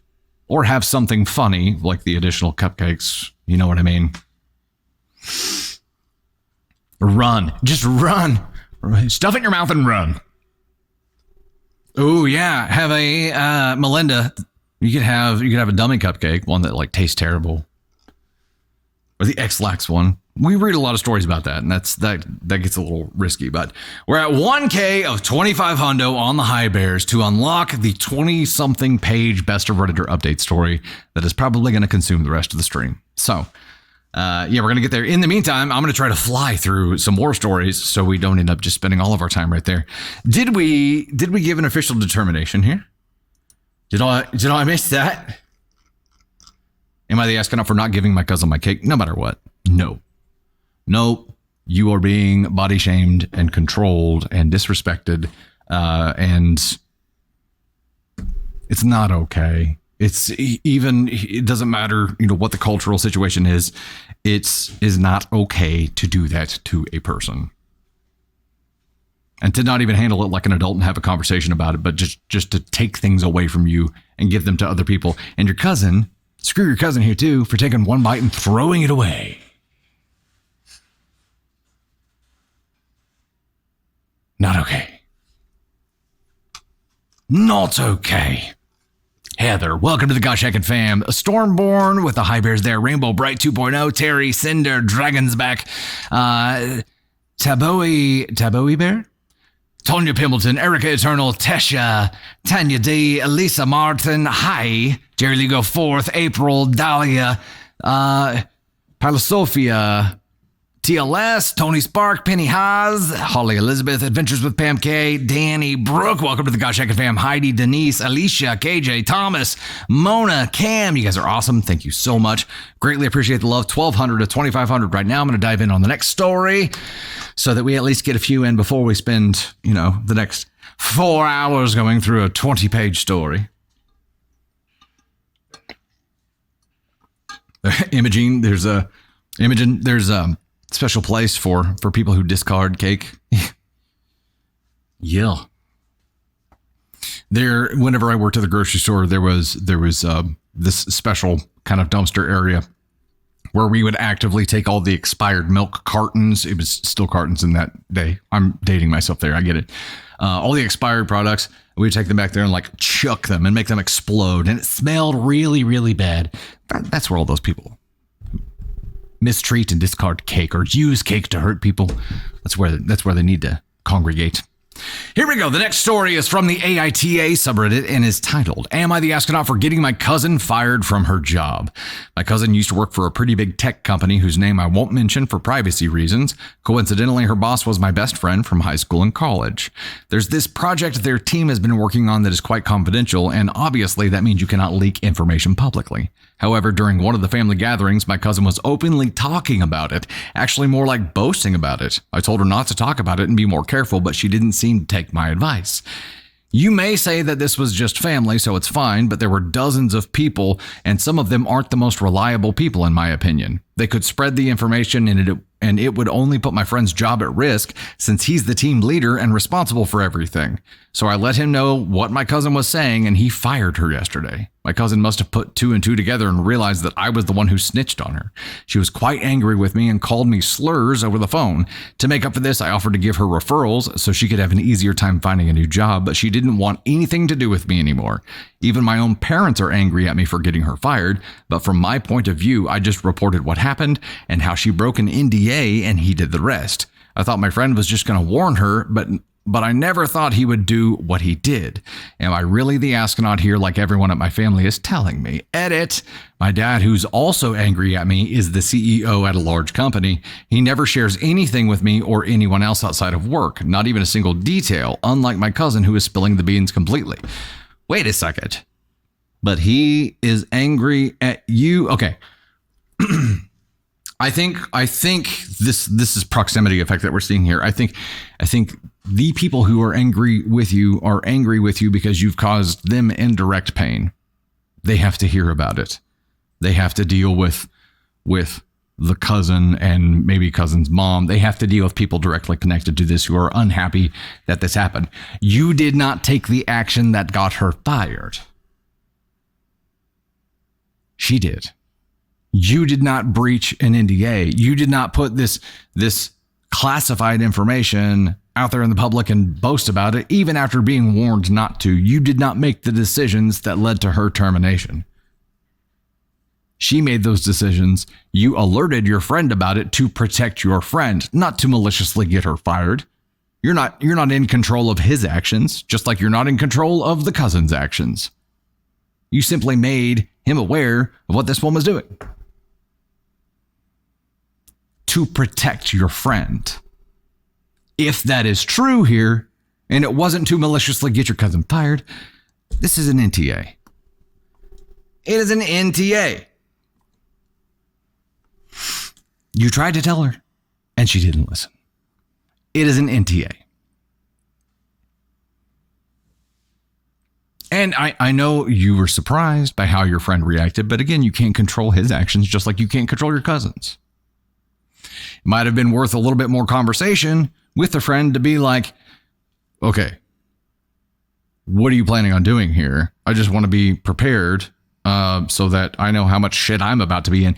If your friend had just been like, hey, we hear about that again and you're gone, that may have not been whatever he set out to do whenever he met with her to talk about this too. It could have been that he started talking to her about it and she bucked up and denied it or went crazy on him. She could have taken additional actions that also led to her termination. It may not have been just this one thing. It doesn't matter because she can't accept responsibility for her own actions. You're the person who did this bad thing to her.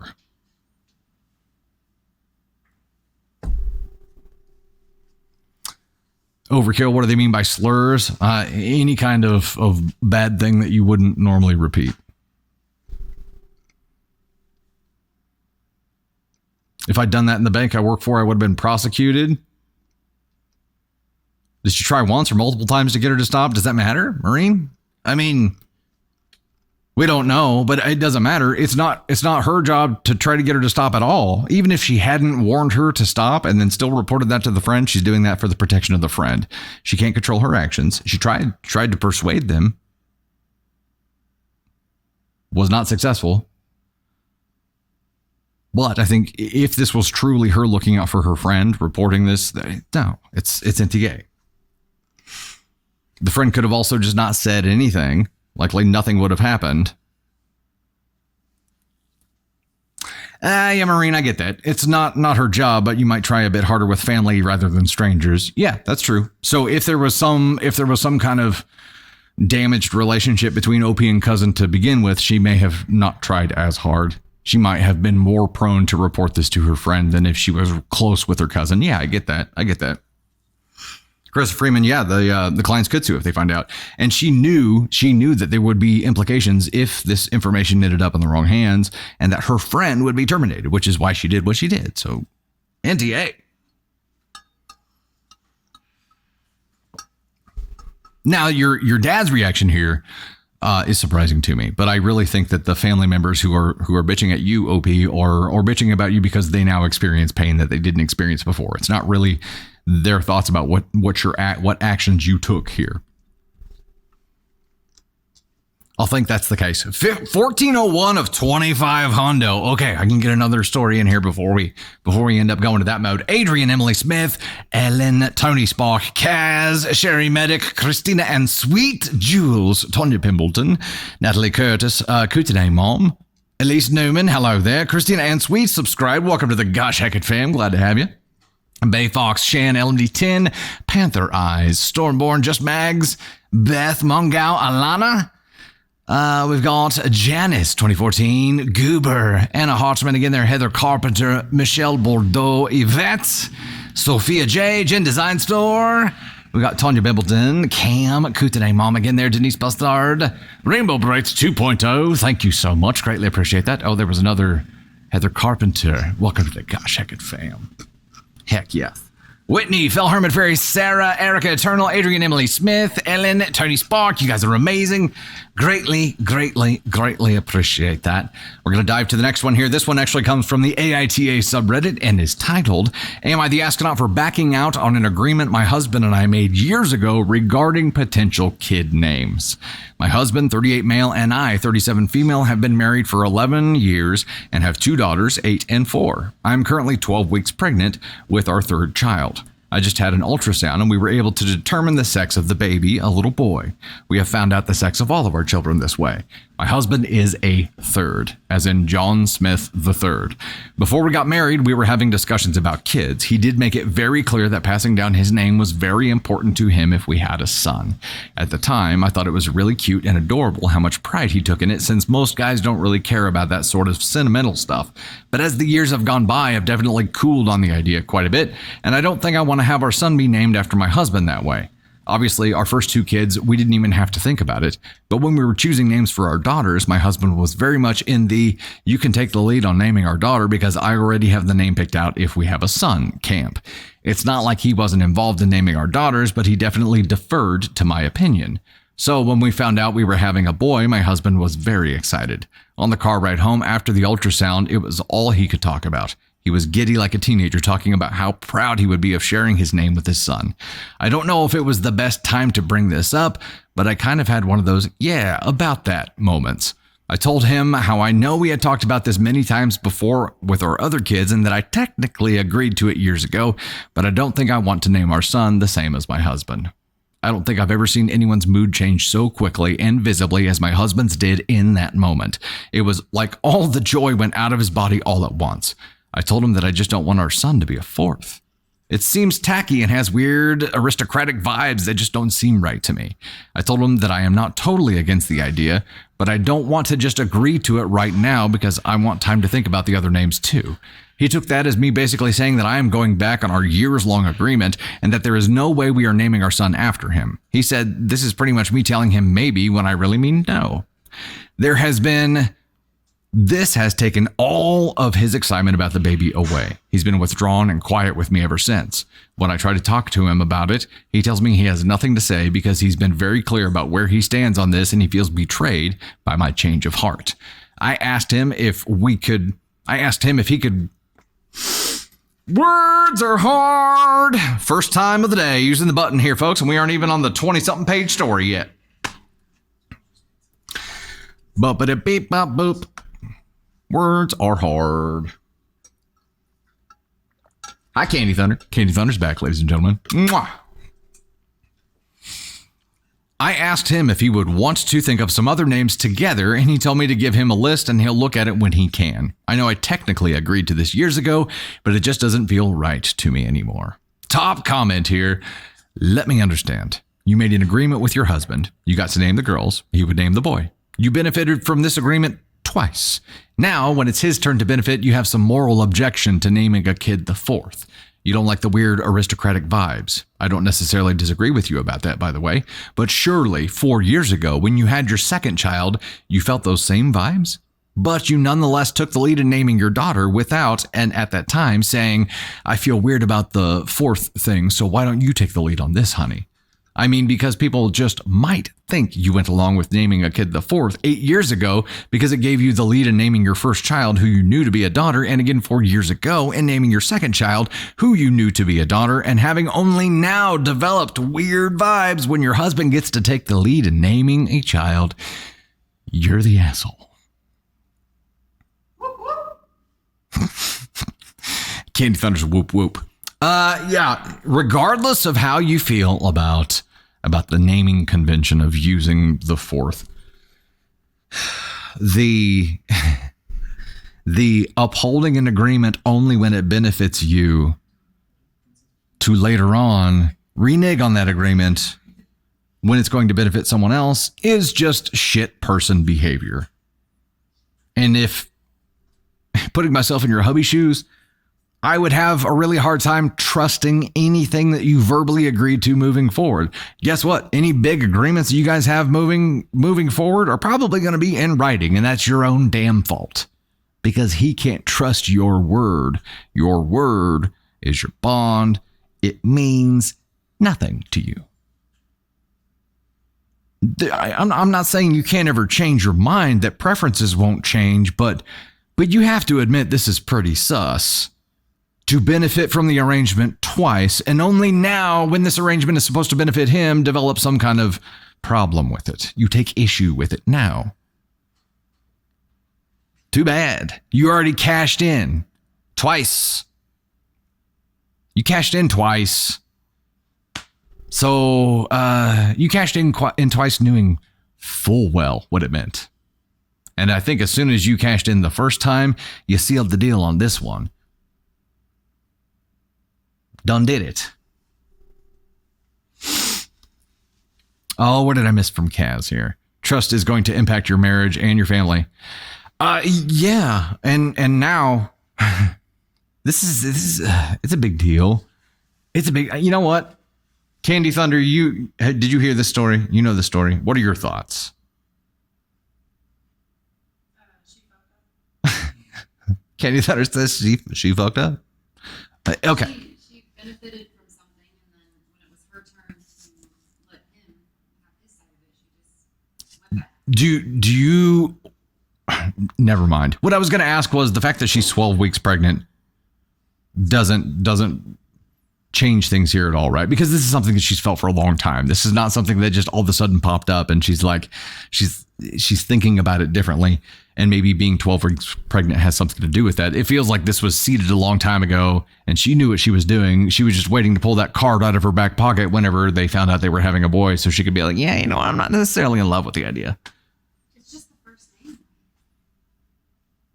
In the fourth at the end. Oh, so it all has to Yeah, but you know what? Here's the deal about the naming convention with the fourth thing. And I know we said we weren't going to get into this. It doesn't matter. You do you. Even if you have a family where that happens, you remember Patrick Mahomes' football jersey his rookie year? Even his second year had the Roman numeral. What about his third year? Took it off. His son is the third. His son is the third. But when you say Mahomes, you don't say Mahomes the second. Like, it's something that's important to their it's something that's important to their family. It's something that's important to their family. But when it comes to other people referring to them, it's not going to be something that they think about. It's not going to be something that's top of mind for them.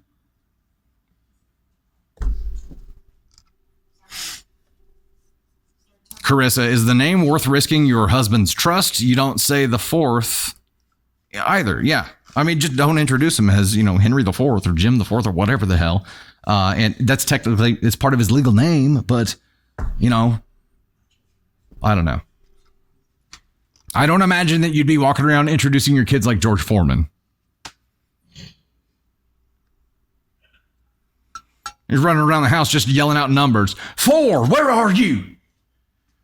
No, that's 7. I need 4. Get 4 down here right now. I mean, if that's an option, Candy Thunder, that would be way more efficient because we have 5.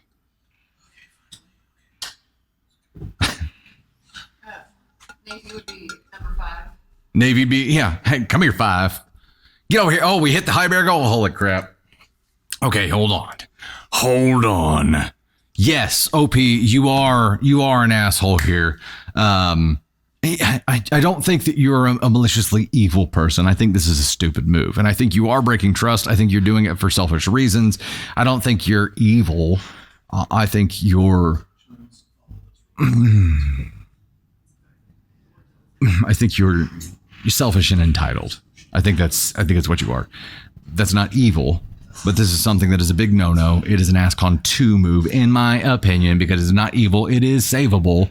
But you not only at this point have to honor the agreement, you have to make up for the damage that you've done in wavering on it in the first place. You got some work to do, OP.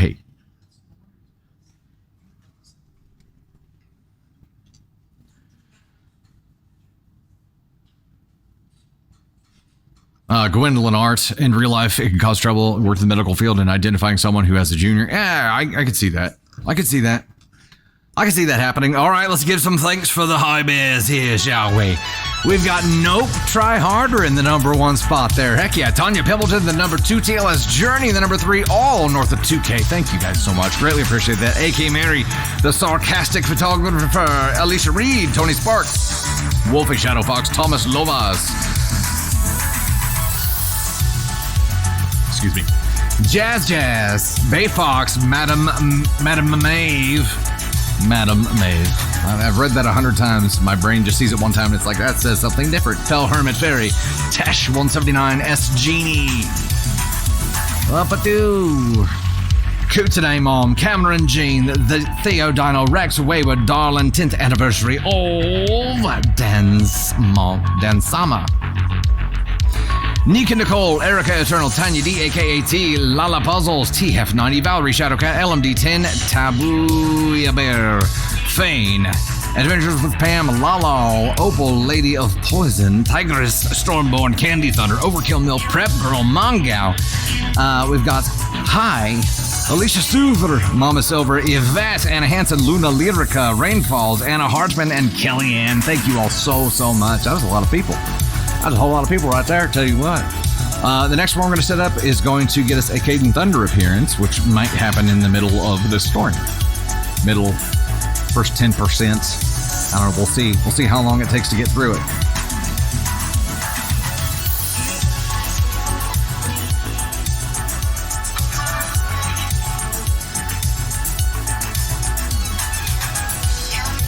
Caden Thunder. Minutes. All right, let me get a big old swig of water. I made a backup water today because when there's a best of Reddit or update story involved, like, it requires a lot of water because it requires a lot of words. Yeah, y'all don't want to hear nasty mouth noises from a dry mouth on a microphone. I won't even give you the preview. I do it to the team all the time. Yeah, Candy Thunder. Let's hear it. Let's hear your version of it. You're not going to do it? It's gross. Yes, this is a massive 20-something page Best of Redditor update story.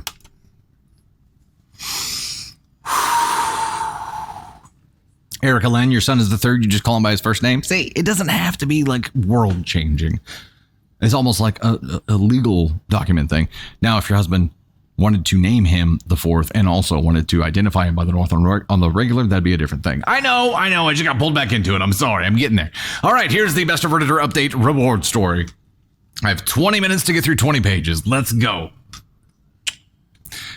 Originally posted February 1st, 2024. My wife is 30 years old and she's always worked out and has been in shape. Hold on. Is there a title on this story? Oh, my bad. That's me. Do you have the title? Formatting courtesy of Candy Thunder. Okay, I had replaced your stats. My story that wasn't good enough. I can't understand. Oh, okay. I'll Hold on. yeah, I'm not gonna go without the title. That's good. Oh dear. Oh dear. It says my wife's addicted to the gym. Okay. Best of Redditor update story titled "My Wife is Addicted to the Gym And it's ruining our marriage. and it's ruining our marriage." Line. Jesus. Yeah, we even got the wind-up laugh from Candy Thunder on that one. That's great. All right, here we go. Originally posted February 1st, 2024. My wife is 30 years old and she's always worked out and has been in shape. But lately, I feel like it's becoming excessive. She used to regularly work out at a gym when she was in college. At some point, she stopped going to the gym, I think lately just due to her schedule, and preferred to work at our home or go for runs outside. About 18 months ago, she announced she was going to get back into the habit of going to the gym. She now had a job where she's able to make more time for it. It started off normal, but slowly became more and more frequent. She signed up for classes on the weekend, both days. She started going to the gym every day, then it became the morning before work, and then later again in the evening every single day.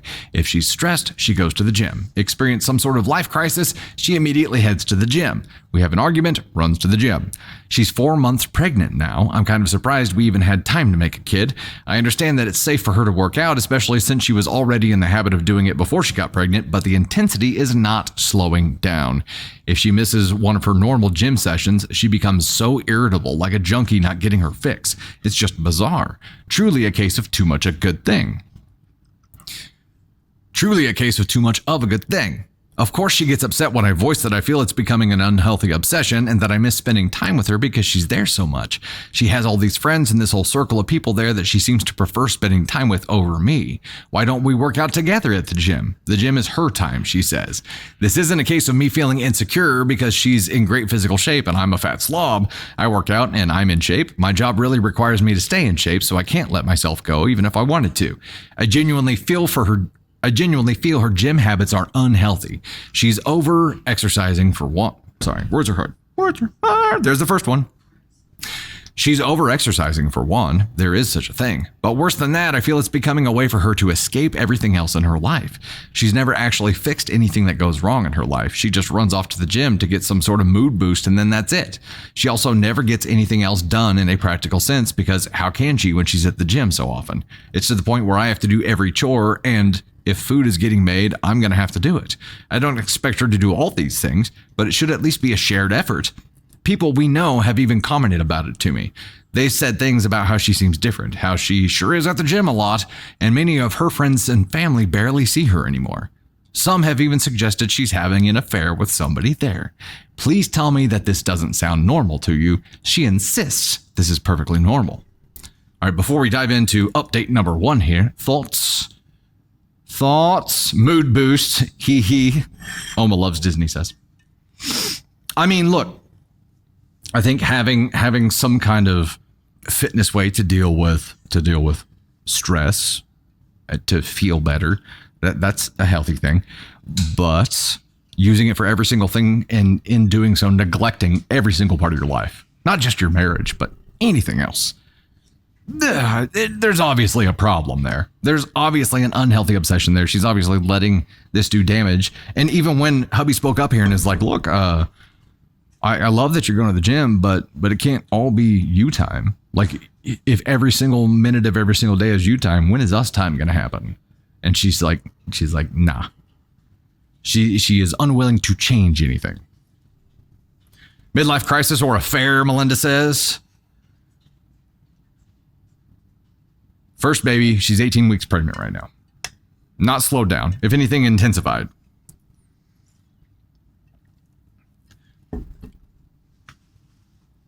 Body dysmorphia. Crystal says severe body dysmorphia or an affair. I could see either one of those. Yeah, I could definitely see either one of those. Let's dive into the update and see. It's Arch 2020 says, is Jim, G-Y-M, code for Jim, J-I-M? Could be. Update, February 11th, 2024. I posted not very long ago about my wife's addiction to the gym, a compulsion, if you will. She spends most of her free time there. She often goes twice a day and sometimes even 3 times if we have a fight at night and she needs to run off instead of actually talking to me. She won't let me go to her gym and she refuses to go to mine. Her gym is her place, my gym is my place. And that's just the way it has to be, according to her. I'd love to have her come along with me. I've invited her multiple times. She's about 18 weeks pregnant right now. This is our first baby. She worked out like crazy prior to the pregnancy and she continues to work out just as hard now. I think we're all thinking the same thing. I'm just going to go ahead and red flag it. That ain't your baby, OP. I truly didn't think she was cheating on me. People suggested it in the last thread and I laughed. You can tell she's at the gym a lot. She's in great shape. So she's obviously going there. I felt really confident about the cheating issue, and when I posted 9 days ago, I wasn't even considering cheating. I'm embarrassed to admit that after reading a lot of the comments on my last post, I thought maybe I was being overly confident about her fidelity. She usually always has her phone on her, but she left it in the kitchen counter, and as stupid as I felt, I decided to do a quick swipe through her texts. She had a current text conversation going on with the guy. I recognized the name. The same name of a guy from the gym she mentions a lot. She's friends with a lot of people there. Went to one of their weddings last fall. I wasn't too terribly concerned until I started reading the texts. Never wanted to know what the guy's dick looked like, but now I know. Oh no!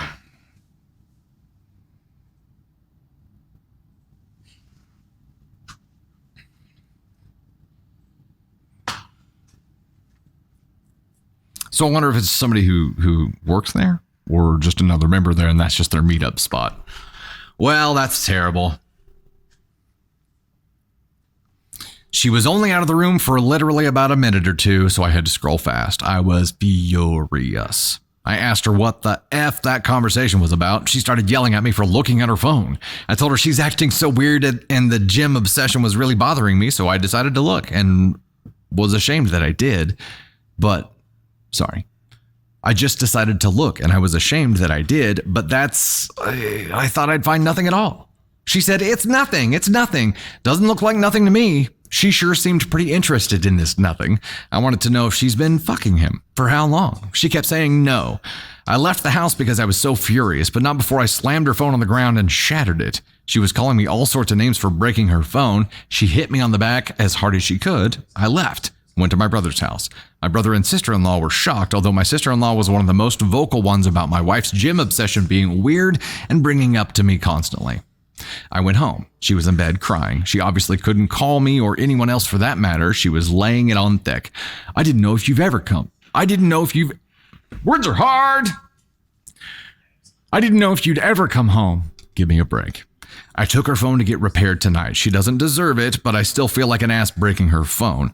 I still don't know how deep it goes. She won't admit to anything beyond what I saw. Was it sexting, bad enough, or more? I'm convinced it was a lot more, but she refuses to hand over the phone and is now trying to act like I'm this terrible monster who is abusing her because I broke her phone. Not my proudest moment, but I honestly wanted to body slam her after she punched me. I have never and would never actually touch her like that. There's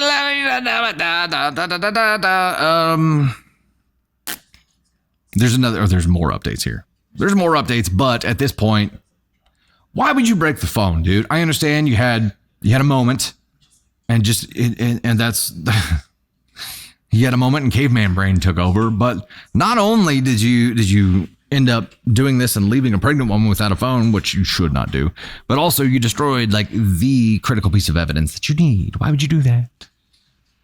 I know he regretted it right after, but I'm like, no. Better the phone than her? Yeah, but I mean, Lady Green Eyes, yeah, that's true. Breaking the phone was a bit much. You got your answer when she wouldn't let you look at the phone. You know, why do you need to see more dicks, sir? Like, you don't need to find any more than you've already seen in that phone. You don't need to explore any deeper. You're just looking for more pain, and you're going to find it if you're looking for it. Update 2. My wife admitted to an affair. February 12th, 2024. The next day. Not sure if posting something in my profile will be seen by anyone, but I don't feel like making another update in the subreddit. Today, my wife asked me to stay home from work so we could talk. She laid in bed all day yesterday trying to get me to feel sorry for her, but I paid absolutely no attention to her and ended up leaving the house to go to my family's Super Bowl party. I wasn't in the mood to go, but I wasn't going to sit at home with her. It really bothered her that I left. She kept texting me things like, who just leaves like that? When something like this is happening, who is just cold and callous and just goes and leaves to a party? Well, it's a Super Bowl party. I mean, in his defense. And, you know, there was a pretty good team playing in it, so... According to her, she really was going to the gym twice a day because she likes going there. That's where her friends are. It makes her feel good. It's fun for her. She met this guy there and he started flirting with her. Everyone likes him. He's one of the most popular guys there. I didn't realize there were popular people at gyms. She admitted that she flirted back but didn't mean anything by it. She didn't reciprocate very much at first, but he gave her butterflies and she just found herself flirting back without thinking. She said it felt like when she had a crush on somebody when she was in school, when she was younger. They started texting. At first it was just friendly and nothing sexual for several months, but she'd feel giddy every time she got a message from him. She really was attracted to him, but told him that she was married and there could never actually be anything between them. According to her, he kept flirting with her anyway and said, sure, we won't cross the line, until they did cross the line. She said she had tried to resist it for a while, but then one day they kissed. She admitted to enjoying it, but also feeling that it was wrong. She must not have felt that bad because she slept with him for the first time later that night. She described it like falling in love with somebody for the first time. All she could think about was him. Is she in love with him? She doesn't know. Is the baby mine? She thinks so, but there's always a small chance it could be his. He always uses a condom, so she doesn't think it's his baby, but they were sleeping together at the time she got pregnant. She loves me. She can't help that there's just this huge spark between the two of them. She doesn't know if she loves him. She doesn't know if the baby is mine. She doesn't know why she did this. She doesn't know what she thinks we should do. The nail in the coffin was when she said, you would really leave me if it's not your baby, would you? Well, what? She had the balls to ask me that. I told her, of course I'm leaving her, and I wouldn't raise another man's child. She seemed shocked. She said, really? With everything we have in all of our history, you wouldn't even consider it? She can't be serious. I told her, no, I would never consider it. She agreed to get a DNA test. She tearfully agreed, like I'm supposed to feel sorry for her about it.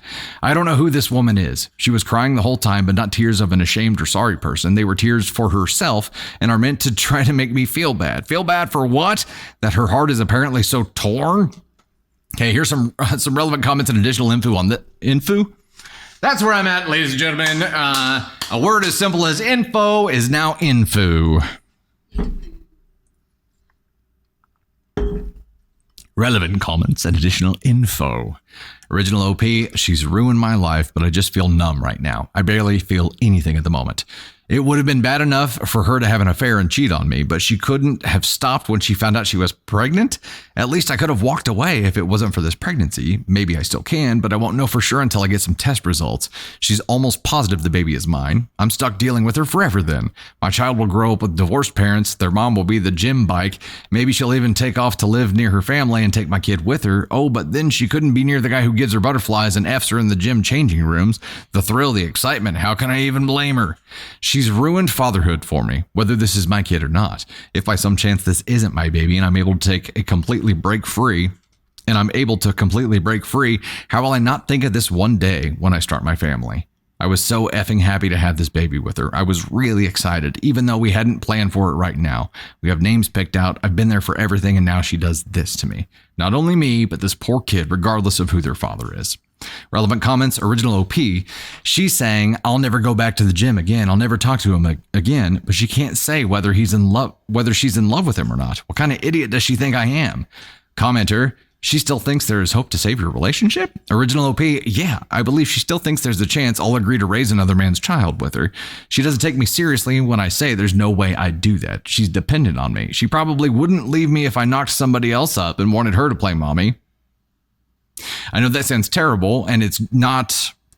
I know this. See, because there's so many pages, I'm trying to make sure I read quickly, and reading quickly is just like tripping over my own feet. I'm tripping over my own teeth. Is that a thing? Should be for speaking. Considers like, yeah, sounds good. Maybe you're not the one I should be asking everything. Yeah, it sounds right. It sounds right.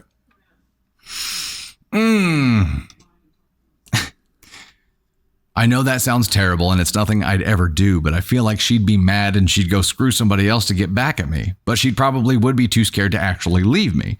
I don't feel the same way about leaving her. I'm sad to leave her. I don't want this to be our reality. I can't even say that I completely hate her yet, but I won't raise another man's child. If she feels so strongly about that guy and he's so wonderful, go get together with him and then leave everyone else alone. She was practically on her knees yesterday saying, I won't go back to the gym. I won't ever contact him again. And I feel like that doesn't really mesh with the fact that she doesn't even know if she's in love with him or not. She obviously still has very strong feelings for him, which are probably coming more from between her legs than her actual heart, but it doesn't really matter either way to me. I think despite anything to do with him, she's dependent on me in a way. For stability, maybe, just out of comfort, maybe. We've been together since she was 20 years old, so I'm just this familiar person, I guess. She has her gym friends out there, but other than that, she has no family or friends out there. She makes pretty good money, but I make more, and all of her benefits are through me.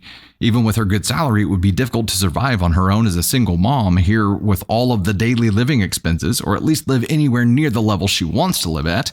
Today is the day that she was crying all night about how she's ruined her life. She seemed genuine, like reality is hitting her, but I didn't pay any attention to her at all. I just pretended she wasn't there. I did ask her if she'll get blood drawn for a paternity test. I asked her to please not hurt me further by keeping it in limbo about that for months. She said she doesn't want to.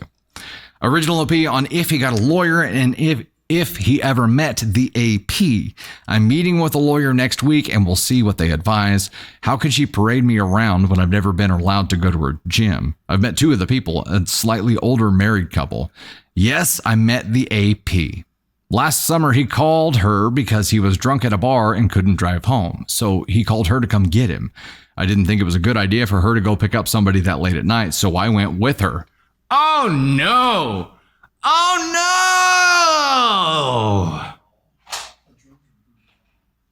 Oh no! I want her out of the house, but I don't necessarily want her to fly back home to where she's from just yet. If this is my kid and she gives birth out here, I'll be in a much better position. If she leaves and goes home to her parents, she could very well be allowed to stay there, and that would be considered the baby's place of residence. She missed a few days of work, but she has gone to work since all this happened. She was having a meltdown this morning as I left for work. She told me to go in late today, and what the hell?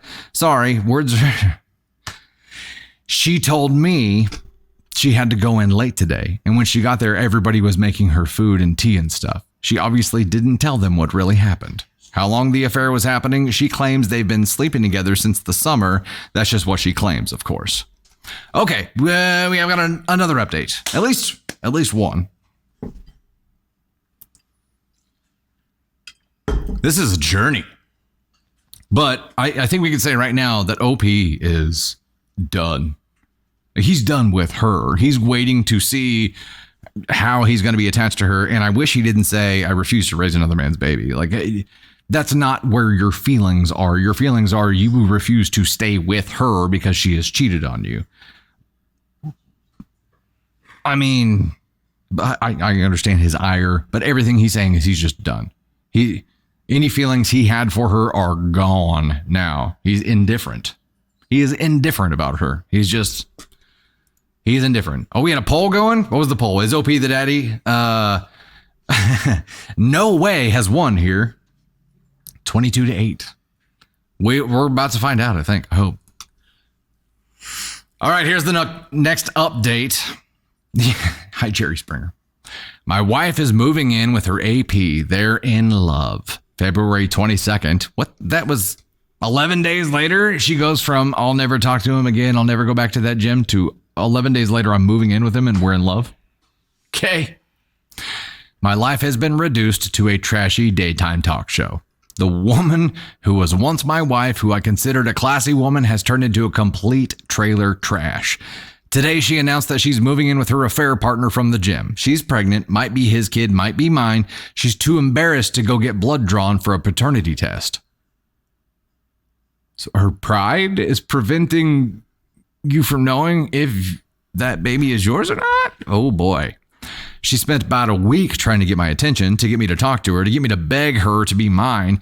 I didn't fall for any of it. I've been largely ignoring her, and when we have to speak, I keep it very brief. We've been living together this whole time, but I'm in a different room now and functioning separate from her in all ways. That's because you're indifferent. You're done. So her pouting and trying to get me to pay attention to her and give her a gold star for not going to the gym for 5 days in a row did not work. Today, she texted me to say that she is moving in with him. She's like, I tried for 5 days. 5 days was really hard. I give up. Somehow, I still care about this person. I've already met with a lawyer, though. I can care about her as a human being and possible mother of my child without being married to her.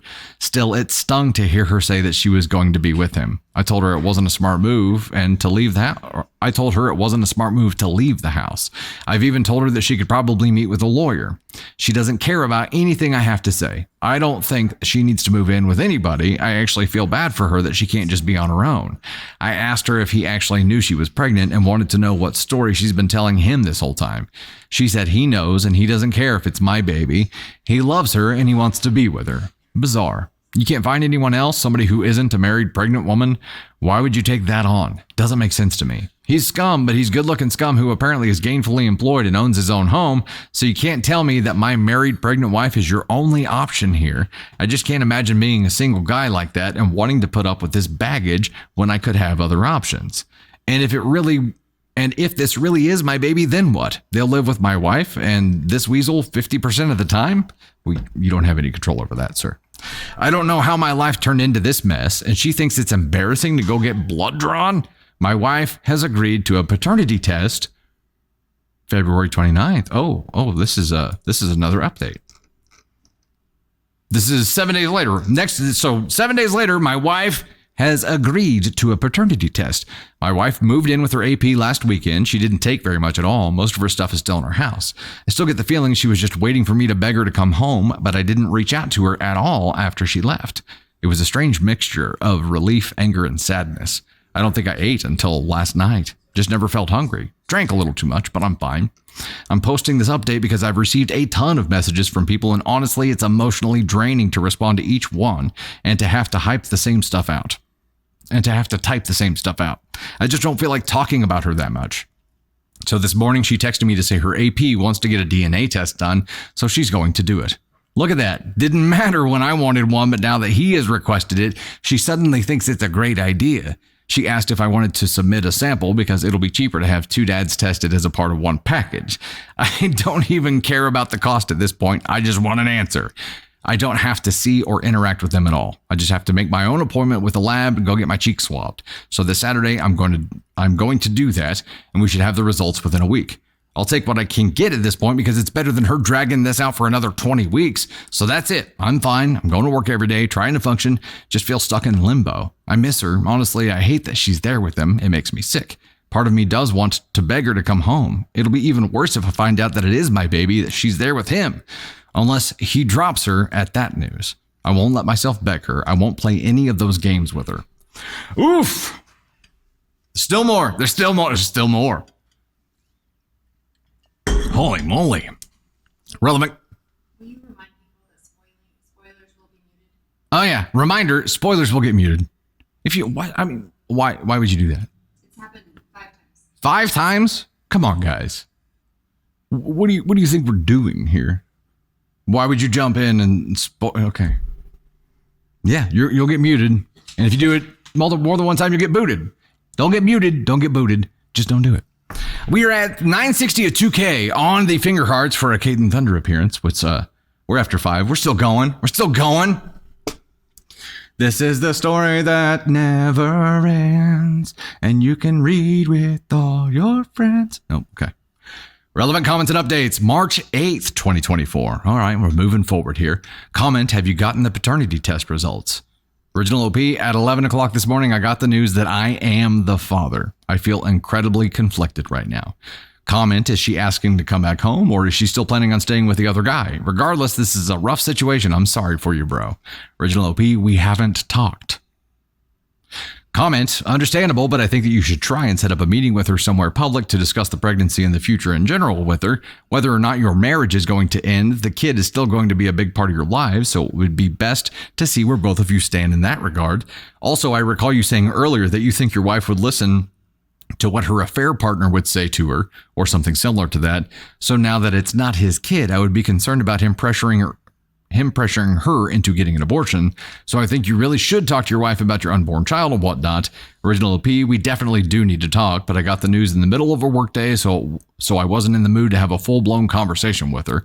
I think I need to sort of wrap my head around the reality of it all before I say too much to her anyway. And an update to my wife's affair and pregnancy, March 15th, 2024.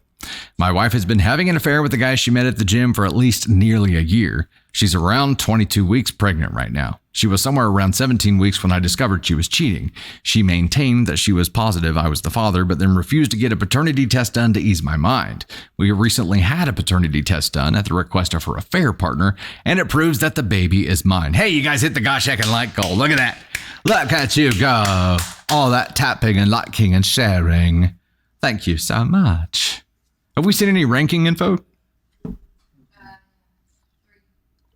We're ranked number 3? Yeah. Look at you. We're climbing up. Push, push, push. 1360 out of 2K. We can get there. We can get there. Sorry, I lost my spot. Originally, I thought I just wanted to be completely done with her and not have any lifelong ties in the form of a full-blown human before we shared, Okay. Originally, I just wanted to be completely done with her and not have any lifelong ties in the form of a full-blown human being we shared. But I was sort of happy or relieved when I got the results. I had already had it in my mind that I was going to be a father for months, and I just found out she was cheating. Sometimes I just have moments where I can't believe that this is my life, that this is the situation that my kid will be born into, and I hate her for it. She's still living with him. All of her belongings are still here in our house. I refuse to do the work of packing everything up for her. She doesn't seem concerned about taking any of her things beyond the essentials. After we got the news that I'm the baby's father, she texted me to say that she's glad I'm the father and that she knows I'll be a great dad. She was texting me new baby name ideas last night. She's tried calling, but I ignore the calls. I only speak with her via text. This morning, she asked if she could come by and get a few things. I told her it was fine, and I've been advised by my lawyer to not prevent her entry from the home, but I told her that he better not be with her. So who shows up with her? The scumbag boyfriend. He walks right into the house behind her like it's no big deal. She ran upstairs to get the stuff she wanted, and he and I were just left standing there in the living room. He told me it wasn't her fault that he was there. She told him I didn't want him there, but he forced his way along. He wanted to talk to me, supposedly to tell me he understood how I must be feeling. Ooh. No, you don't know. He told me he knows I probably don't believe him, but he genuinely loves her and knew he probably wasn't the father. He accepts it, and then tried to assure me that he won't take my place with the baby in hopes that we can just get along since we're both going to be in her life now. He promises that she's fine. He's looking after her. I told him that I couldn't, for the life of me, imagine what he wanted with a pregnant woman who's having another man's child. That I found it weird. Then I told him if he didn't get out of my house, I'd punch him. I went upstairs and she was trying to find some things in the bathroom. I got mad and asked her why she brought him along and told her I'd find it really strange that he still wants to be with her now that he knows that he has nothing to do with his baby and that I refuse to let him have anything to do with my child. She said he talked her into coming and she's sorry and never meant for any of this to happen, but she's in love with him now. He's supposedly what a 30-year-old girl is looking for, not me. She's setting up a nursery in his house and I can set one up at my house, and she has no intention of trying to get full custody or anything like that. She doesn't want to keep me from being involved in my child's life. How generous of her. She went back downstairs and I followed her, and he was still standing there in the living room, and I just walked up to him and punched him. He stumped back and fell into the table. She yelled, "What the fuck?" and ran over to him. I don't even care at this point. If he's going to call the cops, he deserved it, and it wouldn't have happened if he just left like I told him to. Several hours later, she texted me to say that she was sorry about today. He really meant what he said, and he's actually a good guy, and he cares about her, and he respects me. What the fuck? He respects me? He was screwing my wife in the gym locker room. I was like, "You can't be serious." She said, "Fine. I'm trying to have a mature conversation about this. I can't help that we fell in love. Believe it or not, I'm not trying to hurt you, and I want everything to be amicable. This guy stole my wife, and he's stealing my kid too. Sure, I'm the actual father, but now they're setting up a nursery together in his house. I've tried to not feel jealous or sad. I've tried to maintain the thought that he's the trash man who picked up my garbage. Sometimes I feel that way, but the truth is that I loved her, and I still love her. I don't want to stay married to her on principle alone, but this is devastating me." Holy crap, there's one more update. There's one more update. He's a good guy. I mean, look. Yes, this situation is fucked up, and yes, you got screwed, and yes, it just keeps getting worse. But you're never going to be able to prevent your child from knowing your ex's partner. Like it's part of blended family reality, right? And it's just part of the reality whenever you have a relationship and you have a child and things don't work out. That part of it just sucks, but you have to accept it at some point. What you're feeling right now is all normal. It's all amplified right now because it just keeps getting worse every day. New update. I think this is the final update. Another installment of the implosion, which is my marriage, April 10th, 2024. My wife is basically 26 weeks pregnant now. There actually hasn't been much drama with her and her AP. I was away for a long weekend last week, and it was nice to just get away from home for a while. Only really annoying thing that's happened is that I told her I'm being in the delivery room, not him. After everything she's done, she owes me that. It's not his baby. He has no right or reason to be there. I will not be the one waiting outside when my kid is being born. I don't know that he actually has the ability to make that decision, unfortunately. She said, yeah, she agreed, and she never planned to have him in there with her. I asked her if she'd told him that, and she said no. I told her to tell him that he'll have no part in it. Well, she told him, and apparently he didn't like that and started trying to convince her why he should be in there. Next thing I know, she's telling me that he really wants to be there, and she's the one giving birth, so she should be able to say who she wants in there, and she wants him there. I suppose he'll start making name suggestions soon, and we'll try to overrule names that we had picked out for our future kids for years. We talked a little bit, and she told me I can have our house and the dog and our divorce. I'm requesting that we sell the house and split the profit. I've already had that written in the paperwork. I'm not buying her out of our house, a house that I've made all the payments on anyway. I have a much better credit score than her and less debt. I compromised a lot because she liked this house. I'd rather be able to get my own place based just on what I want with no reminders of her. And there was already no way she was getting the dog. I already had proof that I owned him, so we wouldn't really stand a chance of having a court award her the dog. It's the one thing I told my lawyer I wanted above everything else, not including any custody issues surrounding my actual human child. Honestly, her AP can have her. But he will never, ever have my dog. Not to mention my dog is 100 times more loyal than my wife, and some might even say better looking too. He's not salty at all.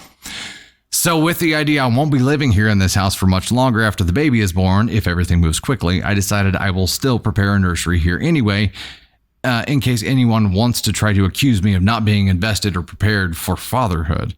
I'm trying to look at the positives. It doesn't matter what colors she likes or what themes. I can do whatever I want. Honestly, we've been together for so long and have lived together for most of our adult lives. It's sort of nice not living with someone, but sort of lonely too. I have friends and family, but it's hard to feel in the mood to go out or hang out with people too often.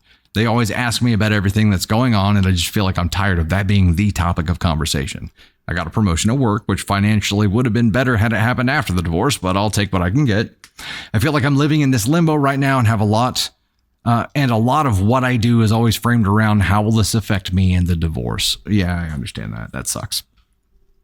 Admittedly, I spy on them on social media sometimes. Guess I'm hoping to see Guess I'm hoping to see that he's been in a motorcycle accident or something now that the weather is nicer. Hasn't happened yet, but he is starting a new company, and once that's up and running, I can always get all my friends and family to leave 1-star reviews everywhere. Have to find ways to have a little bit of fun. Probably not a great idea. Sorry that I don't respond to a lot of messages or comments. Sometimes I just take big breaks from looking at Reddit since it can be depressing AF. Editing to add something I forgot. That's a nice hat right there. Editing to add something I forgot. She told her family that we've split up and that she's with this other guy now. Her sister reached out to me to say that she was sorry. Her sister is a dumbass, that sort of thing. She told me that my wife was complaining about her AP. She says the sex is over when he's done. And apparently he's really selfish with sex. He doesn't do extra little things for her that she's used to me doing, like clearing the snow off her car in the morning and heating it up or offering to make her food after a long day. He doesn't speak her love language, and he hangs out with his friends too much. That made me so happy to hear. She's secretly miserable, and I find that absolutely delightful. That's the end of the story. 8 years later, this people who are going through this kind of situation, this is like a great look inside someone's brain, maybe more so their heart, for what they're feeling and how they're feeling it amplified as they go through this shit. It is a clustercluck that they feel at an 11, no matter what is going on. Like everything that he says here, when he talks about, wanting to leave 1-star reviews on everything, obviously not a great idea. Obviously shouldn't do that. But that's how they're feeling everything so freaking amplified here. And knowing that this guy came into his house uninvited and wouldn't leave and said he's not going to try to replace his position as the father or anything with him. And then immediately does battle to try to be the one in the room.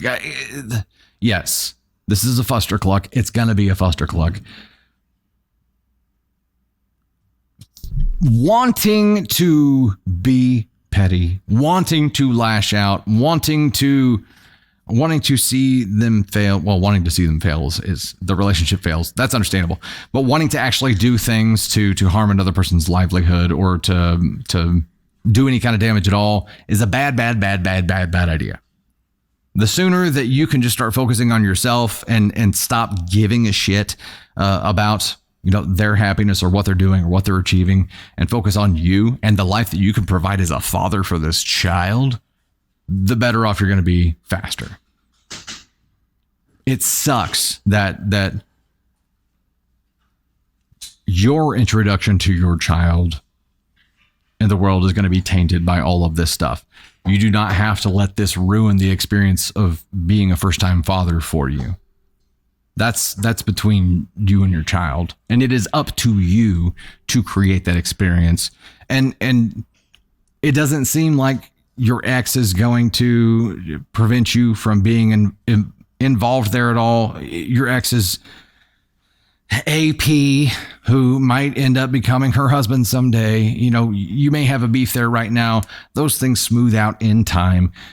The sooner that you can be happy for you getting the chance to be a father and focus on the joy of that, the better things are going to go for you. I understand that you're salty right now, super salty, and I get it, man. I get it. But you can't control your soon-to-be ex-wife. You can't control her affair partner. You focus on what you can control and make that as good and as positive as possible, because you're going to be a dad real soon. And you're going to be a role model before you know it.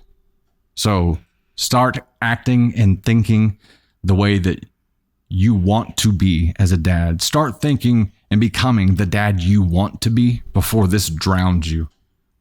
Because right now, like you're down for the count. You're salty. You're consumed by this. You can get consumed with something positive instead, or at least start stepping in that direction and get to the point where they can't affect you with their bullshit. Once they can't affect you anymore, they'll stop trying to affect you at some point, and you'll stop seeing it. You'll stop noticing it. Oh, you're definitely bitter. Super bitter. But the longer you stare at the image of them being happy or even them having problems or whatever, the longer that you stare at them, the longer you're going to be bitter. I don't think it's going to go away. Like, look away, man. Look away and start looking at yourself and looking at the life you're about to create with this little one and think about how awesome that can be. Think about all the stuff you can do. Start planning it now. Like, just rock and roll, man. Live it. Live it. Live the opportunity that's in front of you, regardless of how screwed up it is. Hey, we did hit the finger heart goal. Look at that. Would you just look at it? Haunted Gal in the #1 spot there. TLS Journey, Tanya Pimpleton, Erica Eternal, Fane, Faye and Fane Druin, Adventures with Pam, Mama Silver, Phil Hermit Fairy, Smiles 420, Candy Thunder, Bay Fox, Queenie, the sarcastic photographer, Katya Alice Pind, Lacey Lex. We also have Anne Mahay. We have Developer Girl, Hi, 63150, Tori Clark, Kat Schmitty, Lala Puzzles, Luna Lyrics, Kellyanne, Taboo, A Bear, Robin Hazen, Violet Green, Wolfie, 5683, Jenny Walker, Diana Victoria, Cassie Harrelson, Brennigan Minardi, Debbie D, Mandy Flores, Crazy Cass, Helena Elizalde. Helena Elizalde. I feel like I have to say it like that. I'm sure it's way wrong. Doggo Mom Life, Tigress, Julie Jules, Real Life Works, MCL USA, and H. Malero. Thank you all so much. And he's still here, Caden Thunder, so we're going to go ahead and bring him up to close us out here. Let's do it. Ladies and gentlemen. Caden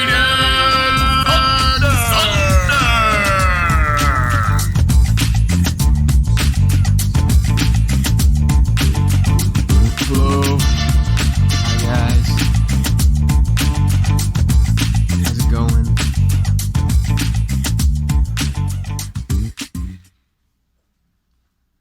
Show me your quads.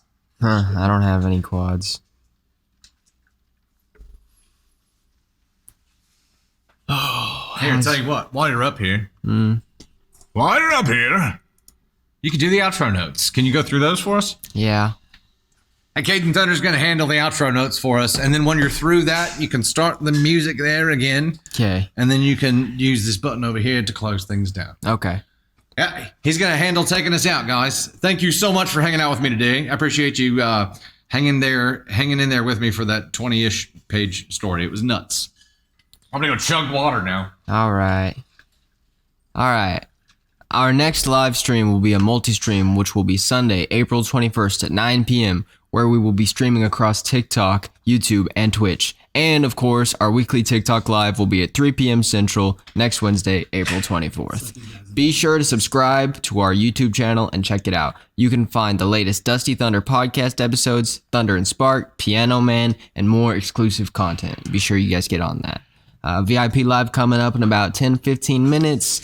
We're going to spin the wheel, the Wheel of Thunder, during the live.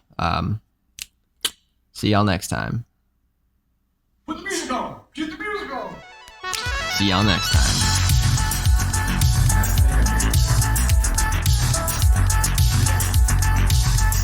Tomorrow night, YouTube,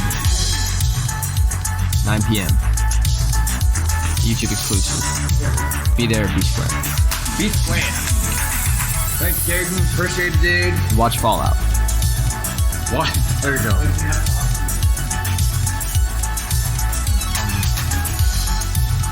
I'll share my thoughts on the turmoil in the rap community next time, so you better tune in.